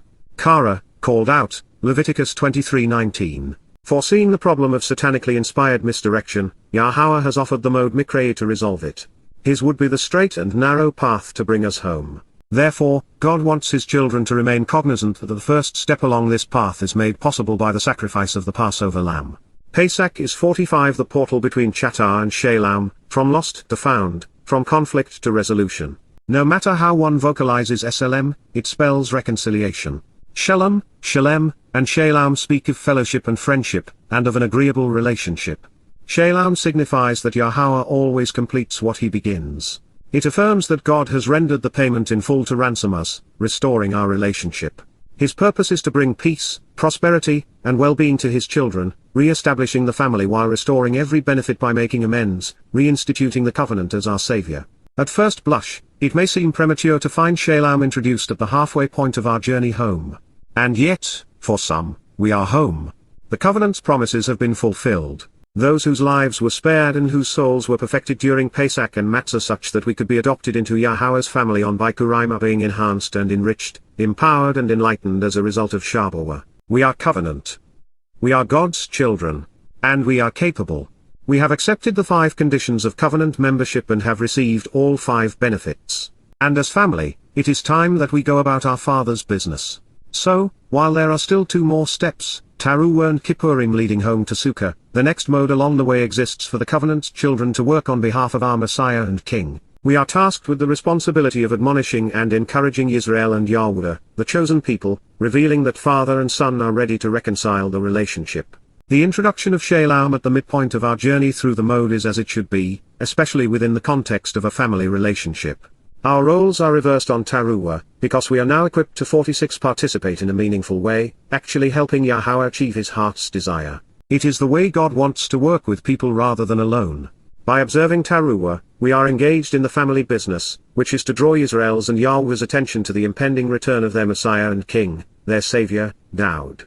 The first 4 mode Mikra have been fulfilled with the Son of God playing the starring role. He has accomplished everything which was required to provide the benefits of the covenant. God's children are now equipped to be effective witnesses. As such, we are fulfilling Towrah as we speak and write, at this very moment. We have been engaged in Towrah for the past 22 years and have but 10 remaining to complete our mission. As inadequate as we may perceive ourselves, as was the case with Moses 3,471 years ago, the Israelites and Yahweh who are restored into fellowship with Yahweh on Yom Kippurim, the day of reconciliations will be there in large part based upon our willingness to accurately and enthusiastically share the mode, eternal witness to the appointed meetings. Having capitalized upon Pesach, Matzah, Bikurim, and Shabuw'ah, we are living Towrah to encourage the reunion on Kippurim so that we can sukkah together. Therefore, the purpose of the Feast of Seven Shabbats is to enlighten God's children, empowering us to become effective witnesses, so that we properly present the words and symbols which comprise Yahweh's plan. And so then the priest, Kohen, the one who performs as a minister to serve, should elevate and wave, nauf, should move while uplifting, the bread, lechem, the loaves of baked grain, of firstborn children, bikurim, of the initial harvest gathered in of those with privileged inheritances, along with them, ethhemal, as an uplifting wave offering, ha-tanufa, on the move 47 and ready to be elevated, before the presence of, la pana, Yahowah, written as directed by his Torah, teaching regarding his higher existence. Along with, al, before, the two, shanem, the double portion of, lambs, kibs, male lambs or rams, they will be, higher, set apart and purifying, kodesh, cleansing and special, uniquely dedicated, to approach, la, to move toward, Yahowah, the proper pronunciation of Yahowah, our Eloah, God as directed in his Torah, teaching regarding his higher existence and our shalom, restoration, in conjunction with the priest, la Kohen, through this ministry. Qara, called out, Leviticus 23:20. Just as Pesach is part of Matzah, Shabuw'ah does not exist without Bikurim. The elevating wave offering of firstborn children is celebrated during the promise of the Shabat because it is God's covenant children who are being lifted up and who are on the move. It is a special day, set apart from the ordinary flow of time, to enjoy being with our Heavenly Father. And in this regard, the priests are present to demonstrate Yahweh's intent, which is for us to recognize that He is serving us. While the secular and sectarian remain oblivious to Yahweh's plan, it is not God's fault. He not only invited us to meet with Him on this day, He asked us to invite those who may not have been listening. And, you should announce an invitation to meet, Qara, you should issue a summons regarding this means to be called out, designating by name, while proclaiming and publishing, the information regarding this welcoming event, in association with, this essential, substantive and foundational, day, ha-yom ha-zeh. 48 It exists as, higher, was, is and forever will be, a set-apart, kodesh, uniquely important, wholly uncommon, purifying and cleansing, mikra, invitation to be called out and meet, mikra, a summons to bring us together, then read and recite the written word, proclaiming it publicly while gathering, from to inquire about Qara, being invited and summoned to meet, called out and welcomed, to read and recite, for you to approach, la atom. Qara, called out, Leviticus 23:21 in part. It is not by accident that the root of mikra, Qara, was included in the same pronouncement. By using it, is explaining the purpose of this essential day. Qara reminds us that we are being invited into God's presence, called out of this world to be with Him. This is a summons to meet Yahowah. It is a time to read and recite the Word of God. Qara's inclusion within the title, Mikra, reminds us that we are to proclaim this announcement publicly so that additional guests attend the feast. There is a lot to celebrate, and a great deal to share. And there is no better way to observe this day than to read and recite the Torah as we invite the estranged to seek Yahowah. And if ever a day was essential and life-sustaining, it is this one. On Shabuw'ah, the covenant's children grow in importance and capability. It is the occasion commemorating Yahowah's desire to raise us as His children. The Mikra of Shabuw'ah depicts the Spirit's work in our lives. And that is why we are asked not to do her job. You should not endeavor to perform or accomplish, do not affect, produce, or institute, any of, the work, aboda, labor and service, or the energy expended to provide the ministry or duties, of the 49 Malaka, spiritual counselor, Malaka, of the maternal messenger and heavenly envoy. This is an eternal, olam, this is an everlasting, prescription for living, chaka, clearly communicated and inscribed instruction to live life to its fullest and be cut into the relationship, in all your dwelling places and homes for all time, bar shel moshav atom, throughout your generations, la dawa atom, within your family and lineage. Qara, called out, Leviticus 23:21. Consistent with what we have discovered, throughout Shabuw'ah, the Ruach Kodesh, set-apart spirit, our Malakah, spiritual counselor, is working to make Beni Berith, the covenant's children, better. She is raising us as her own, enriching and enhancing, enlightening and empowering, a Bikurim. On behalf of Yahowah, she can accomplish what no man can achieve. What she began with Daud, she will complete with every child of the covenant. The festival of 7 sevens is an appointment with God which is to be observed and proclaimed forever, throughout time, no matter where we live. It is a prescription for living, etched in stone to cut us into the covenant. Since Yahowah had so much to say about the Mikra of Shabuw'ah, let's review his instructions, this time uninterrupted by my explanations and commentary. God begins. Then you should take this written communication into account, focusing on the written content of the book so that you can proclaim and explain, Wasapah, on your behalf, La Atom, the means to, Min, contemplate the consequence of wavering or delaying, and as a result, being left behind, Makarat, on the Shabat and during this week, Ha Shabat. 50 from the day, Min Yom, that you arrive, Bo'ota, with Eth, the sheaf of bundled grain, gathered and ready for transport, Omer, for the uplifting wave offering, Ha Tanyufa, of the perfected, Tamim, there will be, higher, 7 weeks, Sheba Shabbat out. Qara 23:15. Meanwhile into perpetuity, and forevermore, the evidence is provided within the enduring testimony, add, 2, Min, consider the ramifications of hesitating, equivocating or vacillating, Makarat, during the week and unto the 7th Shabat, Ha Shabat Ha Shabi. You can explain the written accounting, Sapar, Sefer, of 50, Jamisim, days, Yamim. So therefore, with the renewing and restoring, Chadash, gift of the sacrificial offering, Minsha, you can approach and present yourself to, Qara Yahowah, Yahowah. Qara 23:16. You all should come bringing, out of, Min, your homes, Moshabatim, 2 life-altering, Shanaim, loaves of bread, Lechem, as an ascending wave offering, Tanyufa, a double portion, Shanaim, for a 10-fold enrichment and empowerment, Isharan. They should be comprised of, higher, fine flour, solith, baked, afer, with yeast, chametz, for firstborn children, Bikurim, to approach, La, Yahowah, Yahowah. Qara 23:17. You should come as close as possible, Karab, taking responsibility above and beyond, Al, the loaves of bread, attacking the problem by dining, Halechem, with 7, conveying the promise of, Sheba, being perfected, becoming unblemished and innocent, Tamim, as children, Beni, by way of the lambs, Kibs, each year as the means to renewal, Shana, and, 1, Ekad, wool, representing that which is frustrating and divisive, broken and ineffectual, Pa. A young male 51 Ben in the morning to encourage being perceptive and discerning, considering the available information to respond appropriately, Habakar, Boka, and 2 transformative, Washanaim, rams representing the upright pillar and doorway, even the leader of the flock, El. They will exist as, higher, a means to become acceptable and to ascend, Ola, 2, La, Yahowah. Their gift, Wamin Shehem, is offered freely and is poured out on their behalf, Nezakhem, by the feminine manifestation of the fiery light, Isha, a uniquely welcoming and pleasing spirit of acceptance, Rayak, reconciling the relationship, Nikovak, to approach, La, Yahowah, Yahowah. Qara 23:18. You should prepare and provide, Wasar, just one, a singular, Ekad, satyr or scapegoat to depict demon-possessed beings to be overcome to prevail, Sire easy, for going astray, for having missed the way and being wrong, La Chatar, and 2, Shanaim, lambs, Kibs, sons, Ben, a year old for renewal each year, Shana, serving as a sacrificial offering and for consumption during the feast, Zebach, to reconcile the relationship, completely finishing what was required to repay the debt and make amends. Re-establishing rapport, Shelem.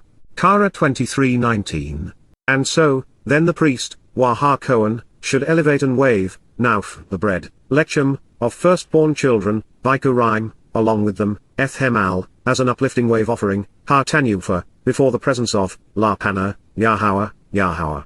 Along with, Al, the 2, Shanaim, lambs, Kibs, they will be, higher, set apart and purifying, Kodesh, to approach, La, Yahowah, Yahowah, in conjunction with the priest, La Ha Cohen.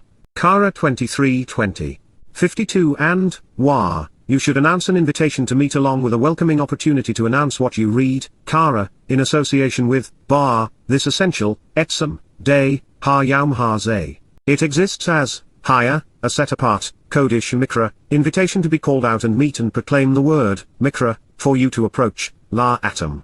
You should not endeavor to perform or accomplish, lo asar, any of, shirl, the work, service, or duties, aboda, of the Malaka, spiritual counselor and maternal messenger, Malaka. This is an eternal, olam, prescription for living, a clearly communicated and inscribed instruction to live life to its fullest and be cut into the relationship, chukka, in all your dwelling places and homes for all time, varshel moshab atom, throughout your generations, la dawa atom. Qara, called out, Leviticus 23:21. There is a unique aspect of this festival feast which was only hinted at in the Qara, called out, Leviticus 23 presentation. But since Moses expounded upon the purpose of the Mikra, affirming the all-inclusive nature of the Feast of Seven Sevens in Dabarim, words, Deuteronomy, let's turn to it now and examine the connection between promise and fulfillment. In context, remember that this instruction follows Yahweh's presentation of Pesach, Matzah, and Bikurim.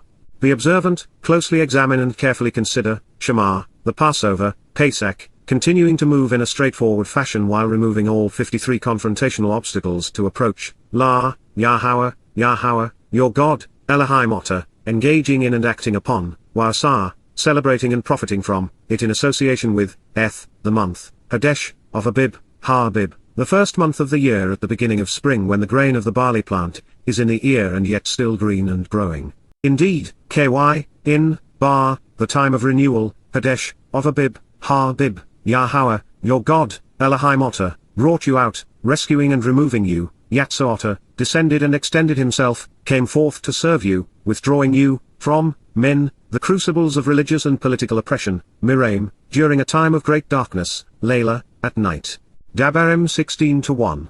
Prepare the sacrificial offering so that it is ready for consumption, Zabak of Pesach, Passover to approach, La, Yahowah, Yahowah, your God, Elohim Otter, from the flock of sheep and with the lamb serving as a sign, sown, in the morning to encourage being perceptive, contemplative, and discerning, seeking out and considering the available information and then responding appropriately, Habakar, Boka, in the home to take a stand and gain perspective, Bahar Makaum, and to reveal the benefits of the relationship which, Asher, is preferred and chosen by, Basha, Yahowah, such that, La, his name, Shemhu, will live and abide, Shaken, there, Sham.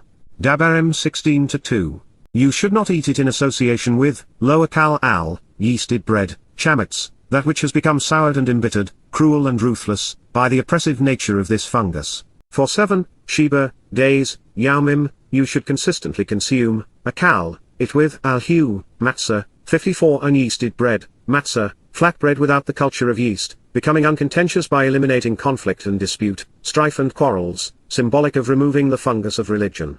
It is the bread, lechem, of affliction and oppression, of persecution and harassment, and being forced to bow to religious subjugation, oni. For indeed, Ky, you were brought out and taken away, withdrawn and removed, Yatsa, from, Min, the realm, Eres of the religious and political oppression, Miraim, of the despots and tyrants within the cauldrons of military and economic subjugation, the authority figures in the place of coercive cruelty where slaves were confined and restricted by political persecution, besieged and assaulted as if shut up inside a concentration camp, with, Bar, a sense of great urgency, Chipazan.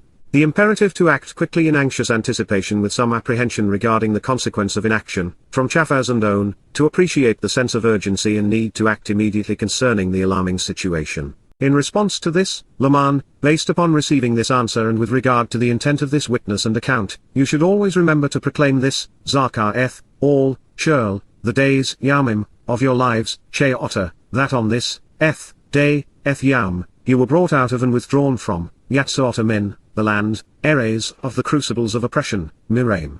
Dabarim 16:3. Yeast, saw, the fungus and fermenting agent, from Shah, to be the residue left behind, shall not be seen, Lo Ra, throughout, La Bar Shirl, your territory, Vol Otter, for 7, Sheba, representing the oath and promise of, days, Yamim, and regarding, Wamin, the flesh of the body, Habasar, the corporeal manifestation of a physical 55 biological being, which, beneficially as a result of the relationship, Asher, has been endowed as an ongoing gift as part of the sacrificial offering, Zabak, during the evening, Bahar Arab, of the first and foremost day, Bahar Yamha Rishon, it shall not remain overnight, Lo Lin, until morning, Lahar Boka. Dabarim 16:4. You will continually fail to actually understand and effectively experience, Lo Yakol, you will not prevail in grasping the meaning and implications of, that which is associated with, La Eth, the gift of the sacrificial offering, Zabak, the endowment derived from the preparation and present, from Zabad, the bestowing of a gift and the endowment of a present, of Pesach, Passover, Ha-Pesach, of sparing and providing immunity while protecting and making invulnerable while continuing to move in a straightforward fashion while removing all confrontational obstacles, within the context of one of, Bar-Ekad, your interpretations and reasoning, Char-Otter, your thinking, calculations, and estimations regarding additional assemblies, which show the way to the benefits of the relationship, Asher, Yahowah, your God, Elohim Otter, is placing before you as a gift to approach, Nathan La Otter.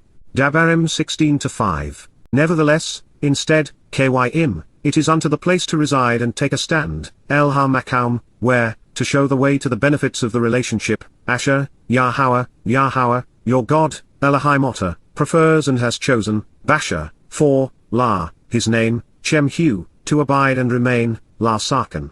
There is where you shall consistently offer the sacrifice, Sham Shem Zabak, behold and pay attention to the name associated with the gift of the sacrificial offering, associated with, Eth, Pesach, Passover, in, Var, the evening, Ereb, as, Kar, the sun, Shemesh, goes down, Bo, at the appointed meeting and designated time, Mode, you were brought out, Qatsyr, of, Min, 56 Miraim, serving as a metaphor for societal religious, political, military, and economic oppression. Dabarim 16-6. You should cook, Wa Bashal, and eat it, Wa Akal, within, Bar, the place Ha-Makaum, the site, location, area, home, and dwelling from Ma, to question the who, what, where, why, when, and how of Qum, rising to take a stand, to be established and empowered, which, to show the way to the benefits of the relationship, Asher, Yahowah, your God, Elohim Otter chooses, Basher, concerning it and with him, Bar-Hu. And you should turn to face him, Wa-Panah, you should be prepared and ready after changing your direction in life to look upon his face and enter his presence, appearing before him, in, Bar, the morning to encourage being perceptive and discerning, seeking to find and consider the available information which is available and then respond appropriately, Ha-Bakar, Boker, seeking to grow and be fruitful as the sun rises, especially thoughtful in the dawn's early light. Then go, Wa-Holok, then travel, journey through life, conduct yourself, and walk, following along, to, La, your brilliant dwelling and home, your brightly shining encampment and household, O Holotter. 16-7. 6. Shesh, to be bleached white, days, Yaumim, you should actually and consistently consume, Akal matzah, unyeasted bread, matzah, flat bread without the culture of yeast to become uncontentious by eliminating conflict and dispute. And, Wa, on, Var, the 7th, Ha-Sheba, to take an oath and make a promise, day, Ha-Yaum, come together for a celebration, at Sarah, to approach, La, Yahowah, your God, Elohim Otter. 57 There is no reason to do, Lo Asar, the service of the Malakah, maternal messenger and spiritual counselor, Malakah. Dabarim 16-8.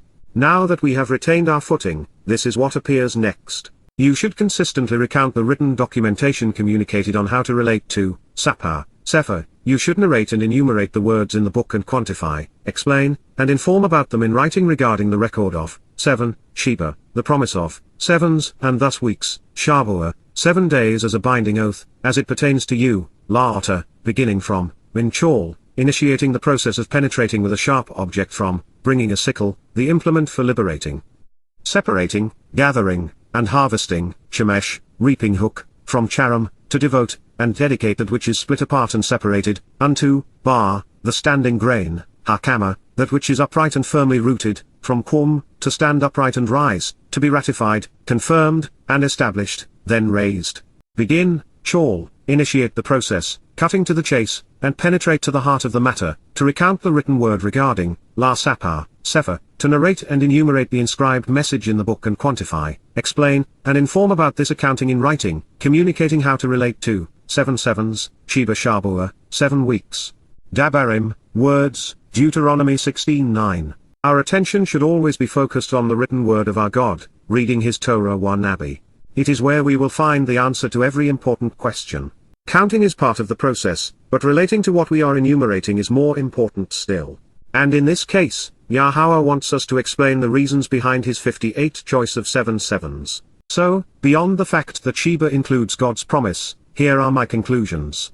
There were 6 days of creation, and then on the 7th, Yahowah reflected upon and blessed what he had achieved. Mankind's experience outside of the Garden of Eden will last 6,000 years before we are allowed to return and enjoy it during the 7th millennium. We are invited to walk to God along the 6 steps He has provided so that we can celebrate our relationship during the 7th. The universe is 6-dimensional, with the 3 dimensions of space plus time, separation, and attraction, with its creator living in the 7th. Humankind, conceived in God's image on the 6th day as a carbon-based life form with the atomic number of 6, in addition to Yahowah, who is 1, is the perfect result. By starting the countdown to this festival with the Bikurim harvest, we discover that Shabuw'ah isn't an isolated affair.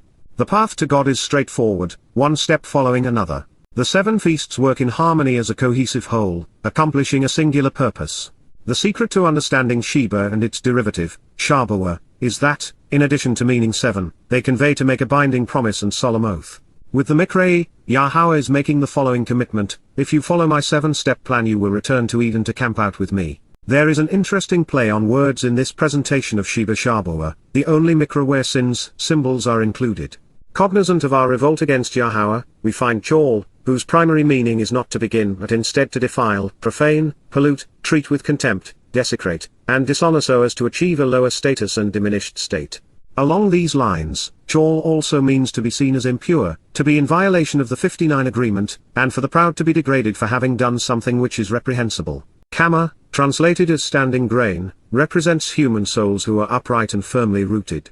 As a result of the Chemesh, they will be liberated and separated, gathered in and harvested.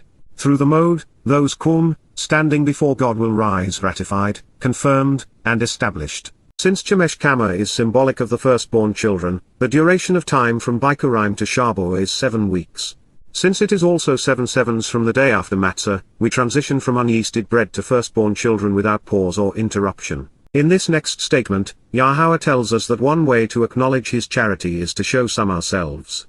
Yet, He wants it to be our choice and voluntary. Then, you should act upon and engage in, Asar, you should attend to and celebrate, participating in at this time, Kal Perfect, the festival feast, Chag, the celebration and party, of Shabuw'ah, of sevens, Shabats, weeks, and promises, to approach, Yahowah, the pronunciation of Yahovah as guided by His Torah, teaching regarding His higher existence, your God, Elohim Otter, with a solvent, Misa, an appropriately affordable portion, from Massus, an ultimately insignificant and essentially worthless, all but invisible and dissolvable, voluntary offering of one's initiative, Nadabar, free will contribution and non-compulsory donation demonstrating one's own inclinations, doing so voluntarily and readily out of abundance, from Nadab, willingly, of your hand, Yod Otter, through your influence and possessions, which, to demonstrate the way to benefit from the relationship, Asher, which to show the proper path to travel to get the most out of life.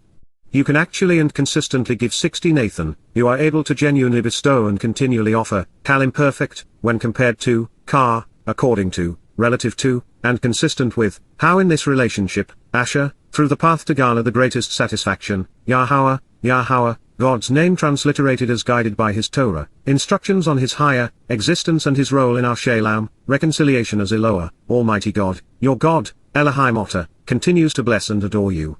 Barak Otter, kneels down and favors you, uplifting you while bequeathing you with greatness, Peel Imperfect, we receive the benefits on an ongoing basis. Dabarim, words, Deuteronomy 16:10. God has said it so many times it bears repeating, we must Asar, engage if we want to profit from the Mikra. When it comes to the Barith, our actions determine whether we are considered participants. As is the case with unyeasted bread, 7 sevens is a Chag, celebration of the relationship. It is our opportunity to approach Yahowah. In the midst of this transition from God doing everything for us, with our only responsibility being to respond to what He is offering, we see the first hint of us being able to contribute to the relationship. To be sure, very little is being asked of us, something so Misa, it is appropriate and affordable, even perceived to be insignificant when compared to the greater good.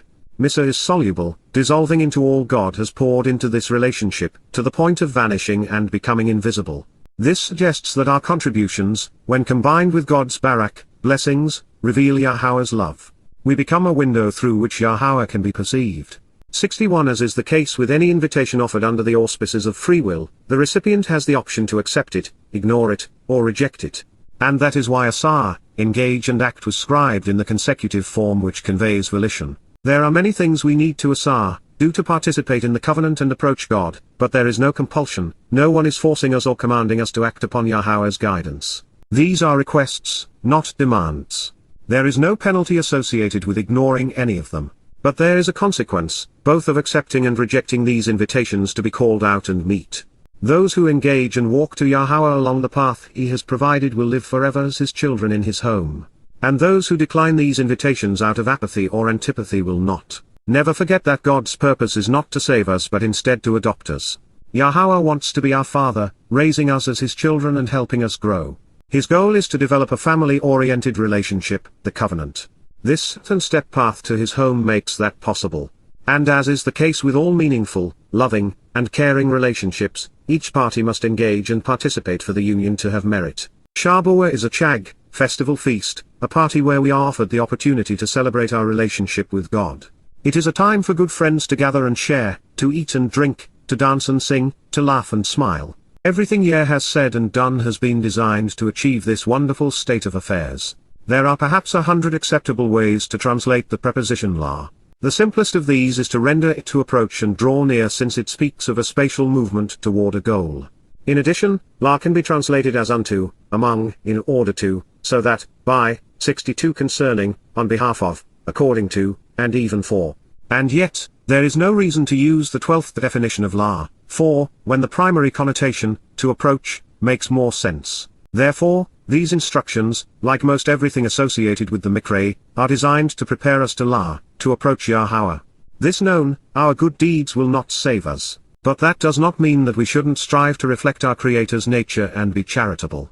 You cannot go wrong following Yahowah's guidance or example. This free will offering is predicated upon past, not future, blessings from God. In this context, it is directly associated with Yahowah's Izaon, tenfold enrichment and empowerment of his people on this day. After all, Yahowah just said that our voluntary offering, while relatively insignificant, and soluble within the whole, should be compared to his blessings, two of which are to enrich and empower us. Almost all religions promote sacrifices to, in essence, bribe their deity, either to appease him or encourage their God to bless future harvests. There is none of that in Yahowah's presentation.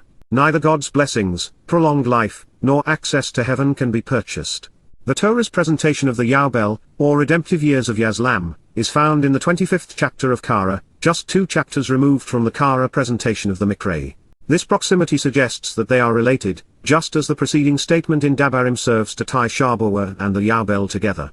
Both are about forgiving debts and setting people free regardless of their obligations. The connection is greater than just the pattern of 7 sevens. There is yet another relevant consideration. Our free will offering is to be Qara, similar, comparable, and related to the way Yahowah has blessed us. So, since this 63 was written to God's children, we should review the gifts Yahowah has given us to determine which of these we can reciprocate in return. Fortunately, with the benefits of Shabuw'ah added to the gifts associated with Pesach, Matzah, and Bikurim, the Mikra's offerings now match the Berith's covenants. Yahowah has made us immortal, which, while great, is not something we can reciprocate. It's not like we are in a position to say, "Here, God, is one of my days. Take it and add it to one of your own." God, working with his Son, made it possible for us to be perfected. But since Yahowah already is what he is offering to do for us, we surely aren't being asked to exonerate him. Although, since God's idea of perfection is man in addition to God, 6 + 1 = 7, there may be something we can do in this regard.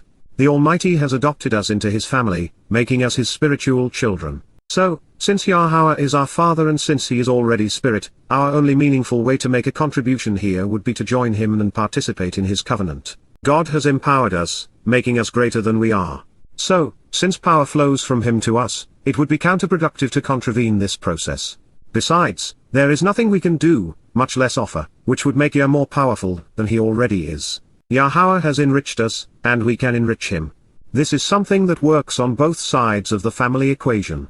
You see, just as a father enriches his children with his love, guidance, food, shelter, influence, and support, thereby helping his children grow, children can enrich parents, through the experiences they share.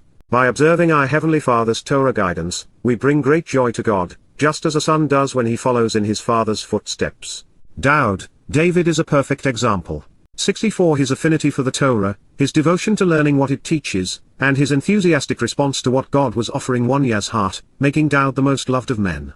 When we are wondering what small thing we can offer God that reflects what He has done for us, especially on this day, on 7 Shabbats, bringing a copy of the Torah to read and consider would be a great start. As is the case with most relationships, when we show genuine respect for the interests of those we love, their love for us grows. In the next statement, we are reminded that Yahowah wants to celebrate with us, and the more the merrier. The festival feast of 7 Shabbats is a gala for all who want to rejoice and be glad, a homecoming that includes men and women, rich and poor, young and old, Yawim and Gawim, common workers and lowy mediators, the fatherless and the forsaken, those who have settled down and those who are just passing through.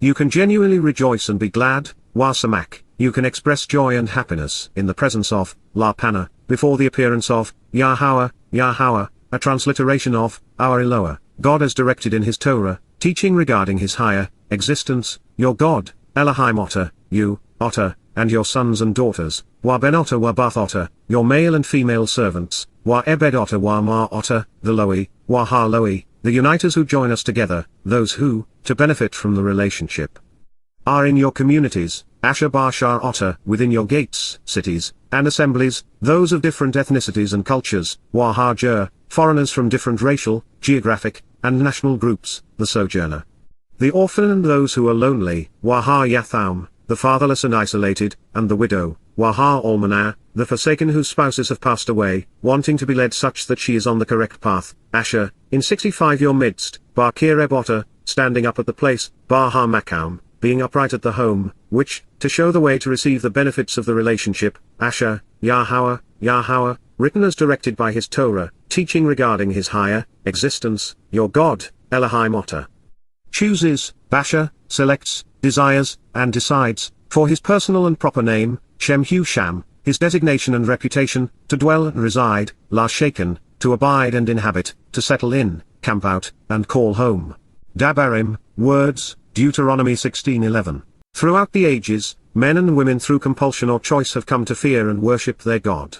By contrast, Yahowah's inclination is to celebrate a mutually enjoyable relationship. Man has long stressed about being saved, and yet, God's preference is to relax and enjoy our company. I rather like Yahowah's approach. Speaking of most people, they plead with the God whose name and preferences they do not know, expecting that He will acquiesce to their desires. That is particularly pathetic because Yahowah introduced Himself to us and shared His intent. There are many places of Yahowah's choosing, and they are all related. With Adam it was Eden. With Noach it was the ark. With Abraham it was the promised land. During the Qatsyr, Exodus it was the tabernacle. With Daud it became Yerushalayim. With Shalomah, Solomon it was the temple. As a place, it is Moriah and Zion, Yerushalayim and Yahweh, and Israel as the promised land. But more than this, Yahowah's name belongs in His Torah, among His Nabi, within His Berith, throughout His Mikrei, and inside His Am, including Yahweh. When we are in one of these places, mentally or physically, we are in the midst of the place Yahowah has chosen for His name to reside and remain. 66 I find it particularly poignant that the passage culminates with a reference to standing up at the place where Yahowah, your God, chooses. Father and Son stood up for us on Mount Moriah, ultimately enabling us to stand with them, camping out together for all time. Also notice that Yahowah introduced the all-inclusive nature of this party with the phrase rejoice and be glad. God's preference is to be around happy people, not curmudgeons. I suspect that there is a little sign somewhere on those pearly gates, please, no sourpusses. The only disability for which there is no cure is a bad attitude, and eternity is a long time to endure a brood of killjoys. Apart from the persistent Islamic persecution of Christians and Jews, there are not many slaves currently in Egypt, although there are millions worldwide. And yet, this message is universal because, at one time or another, most of us have had our liberty constrained. Therefore, in the midst of the celebration, Yahowah would have us be mindful of what He has done to engender our freedom. Remember, Zakar, be mindful at this moment, Kal Perfect, that indeed, KY, you once existed as, higher you were, a slave, Ebed, one who worked and served at the command of another, in Miraim, the crucibles of political and religious oppression, Bar Miraim, within the cauldrons of cruel persecution where the people were confined and restricted by military and economic institutions, plural of Matsor, to be delineated as a foe and besieged, during a time of testing and tribulation, from Qatsyr, to be bound and confined by an adversary, assaulted and shut up in the likes of a concentration camp, by those showing great hostility. Be observant, Shema, be focused at this time, aware, careful, and considerate, and act upon, Wasa'eth, engage in and profit from, energetically participating in, these prescribed inscriptions for living, Ethar 67 Kukim Ha'aleh, these clearly communicated written instructions regarding being cut into the relationship. Dabarim, words, Deuteronomy 16:12. The Mod Mikrei are clearly communicated written prescriptions for living. We should Shema, observe them, closely examining and carefully considering them, and then Asar, act upon what God has Kukim, inscribed and prescribed. This approach will lead us away from Miraim and to Shamaim. The Mikrei are not to be replaced by ceremonies and rituals conceived by man. Those who observe Easter and Christmas, Rosh Hashanah and Hanukkah, All Hallows Eve and St. Valentine's Day, Ashura Day, and Ramadan, the solstice or May Day, or any other man-made political/religious, scheme contribute to the deception, and add to the fog which separates mankind from God. Rabbis, who are typically misogynists and racists, are uncomfortable with the all-inclusive nature of Shabuw'ah. They are about separating men and women, Jews and Gentiles, the religious from the secular. Bringing everyone together on equal footing while acknowledging Yahweh's name is the antithesis of what they desire. Therefore, they ignore everything that Yahweh instructed regarding Shabuw'ah and replace it with the claim that it commemorates the time when Moses received the Torah on Mount Horeb. And while that is subject to some speculation, and even though I suspect that it is true, it misses the point. If we want to enjoy Yahweh's company, we must Zakar, Shema, and Asar what he revealed. Moreover, other than to dress it up, fondle it, parade it around, and kiss the Torah like some kind of whore, the Hasidic are married to their Talmud, not Yahweh's Torah. It is worth noting that some Christian denominations acknowledge Shabuw'ah, the only Mikra so honored. 68 Unfortunately, they do not know its proper name, or the significance of that title, and they celebrate it on the wrong day, choosing Pentecost or Whitsun, instead. And they attribute it to the birth of their church, rather than celebrating a relationship with Yahweh. None of Shabuw'ah's redemptive metaphors or prophetic insights are conveyed to their congregations. For them, it is all about the beginning of the church age, and of them replacing Jews as God's instruments. No thought is ever given to this being the fourth stride toward living with God, or that it is the midpoint in Yahweh's 7-step plan of reconciliation. They even fail to see how 7 Shabbat serves as a central plank in the unfolding of God's redemptive timeline, providing the very framework of Yahweh's schedule. Our preference should always be to listen to Yah. You should consistently recount the written documentation on how to relate to Sapar, Sefer, 7 sevens, and thus to the promises of 7, Sheba Shabuw'ah, as it pertains to you, La Otter, beginning from, Minchol, bringing a sickle, the implement for liberating, separating, gathering, and harvesting, Shemesh, unto, Va, the standing grain, that which is upright and firmly rooted, ratified, confirmed, and established, Hakama. Begin by initiating the process, Chol, to recount the written word regarding, La Sapar, Sefer, 7 sevens, Sheba Shabuw'ah. Dabarim 16-9. Then, Wah, you should act upon and engage in, Asar, the festival feast, Chag, of Shabuw'ah, of sevens, Shabbats, and promises, Shabuw'ah, to approach, La, Yahweh, your God, Elohim Otter, with a solvent, appropriate, and affordable, Missa, voluntary offering of one's initiative, Nadabar, of your hand, Yod Otter, which, to demonstrate the way 69 to benefit from the relationship, Asher, you can actually give, Nathan, when compared to, Qara, how in this relationship, Asher, Yahweh, your God, Elohim Otter, continues to bless and adore you, Barak Otter. Dabarim 16:10. You can genuinely rejoice and be glad, Wasamak, in the presence of, La Pana, Yahweh, your God, Elohim Otter, you, Otter, and your sons and daughters, Wa Ben Otter Wa Bath Otter, your male and female servants, Wa Ebed Otter Wa Ma Otter, the Loi, Wa Ha Loi, those who, to benefit from the relationship, are in your communities, Ashabashar Otter, those of different ethnicities and cultures, Wa Ha Jer, the orphan and those who are lonely, Wa Ha Yatham, and the widow and the forsaken, Wa Ha Almanah. Wanting to be led such that she is on the correct path, Asher, in your midst, Bar Kireb Otter, standing up at the place, Bar Ha Makam, which, to show the way to receive the benefits of the relationship, Asher, Yahweh, your God, Elohim Otter, chooses, Basher, for his personal and proper name, Shem Husham, to dwell and reside, La Shaken. Dabarim 16:11. Remember, Zakar, that, KY, you once existed as, hire, a slave, Ebed, in Miraim, the crucibles of political and religious oppression, Bar Miraim. Be observant, Shema, and act upon, Wasar Eth, these prescribed inscriptions for living, Eth Ha Kukim Ha'aleh. Dabarim, words, Deuteronomy 16:12.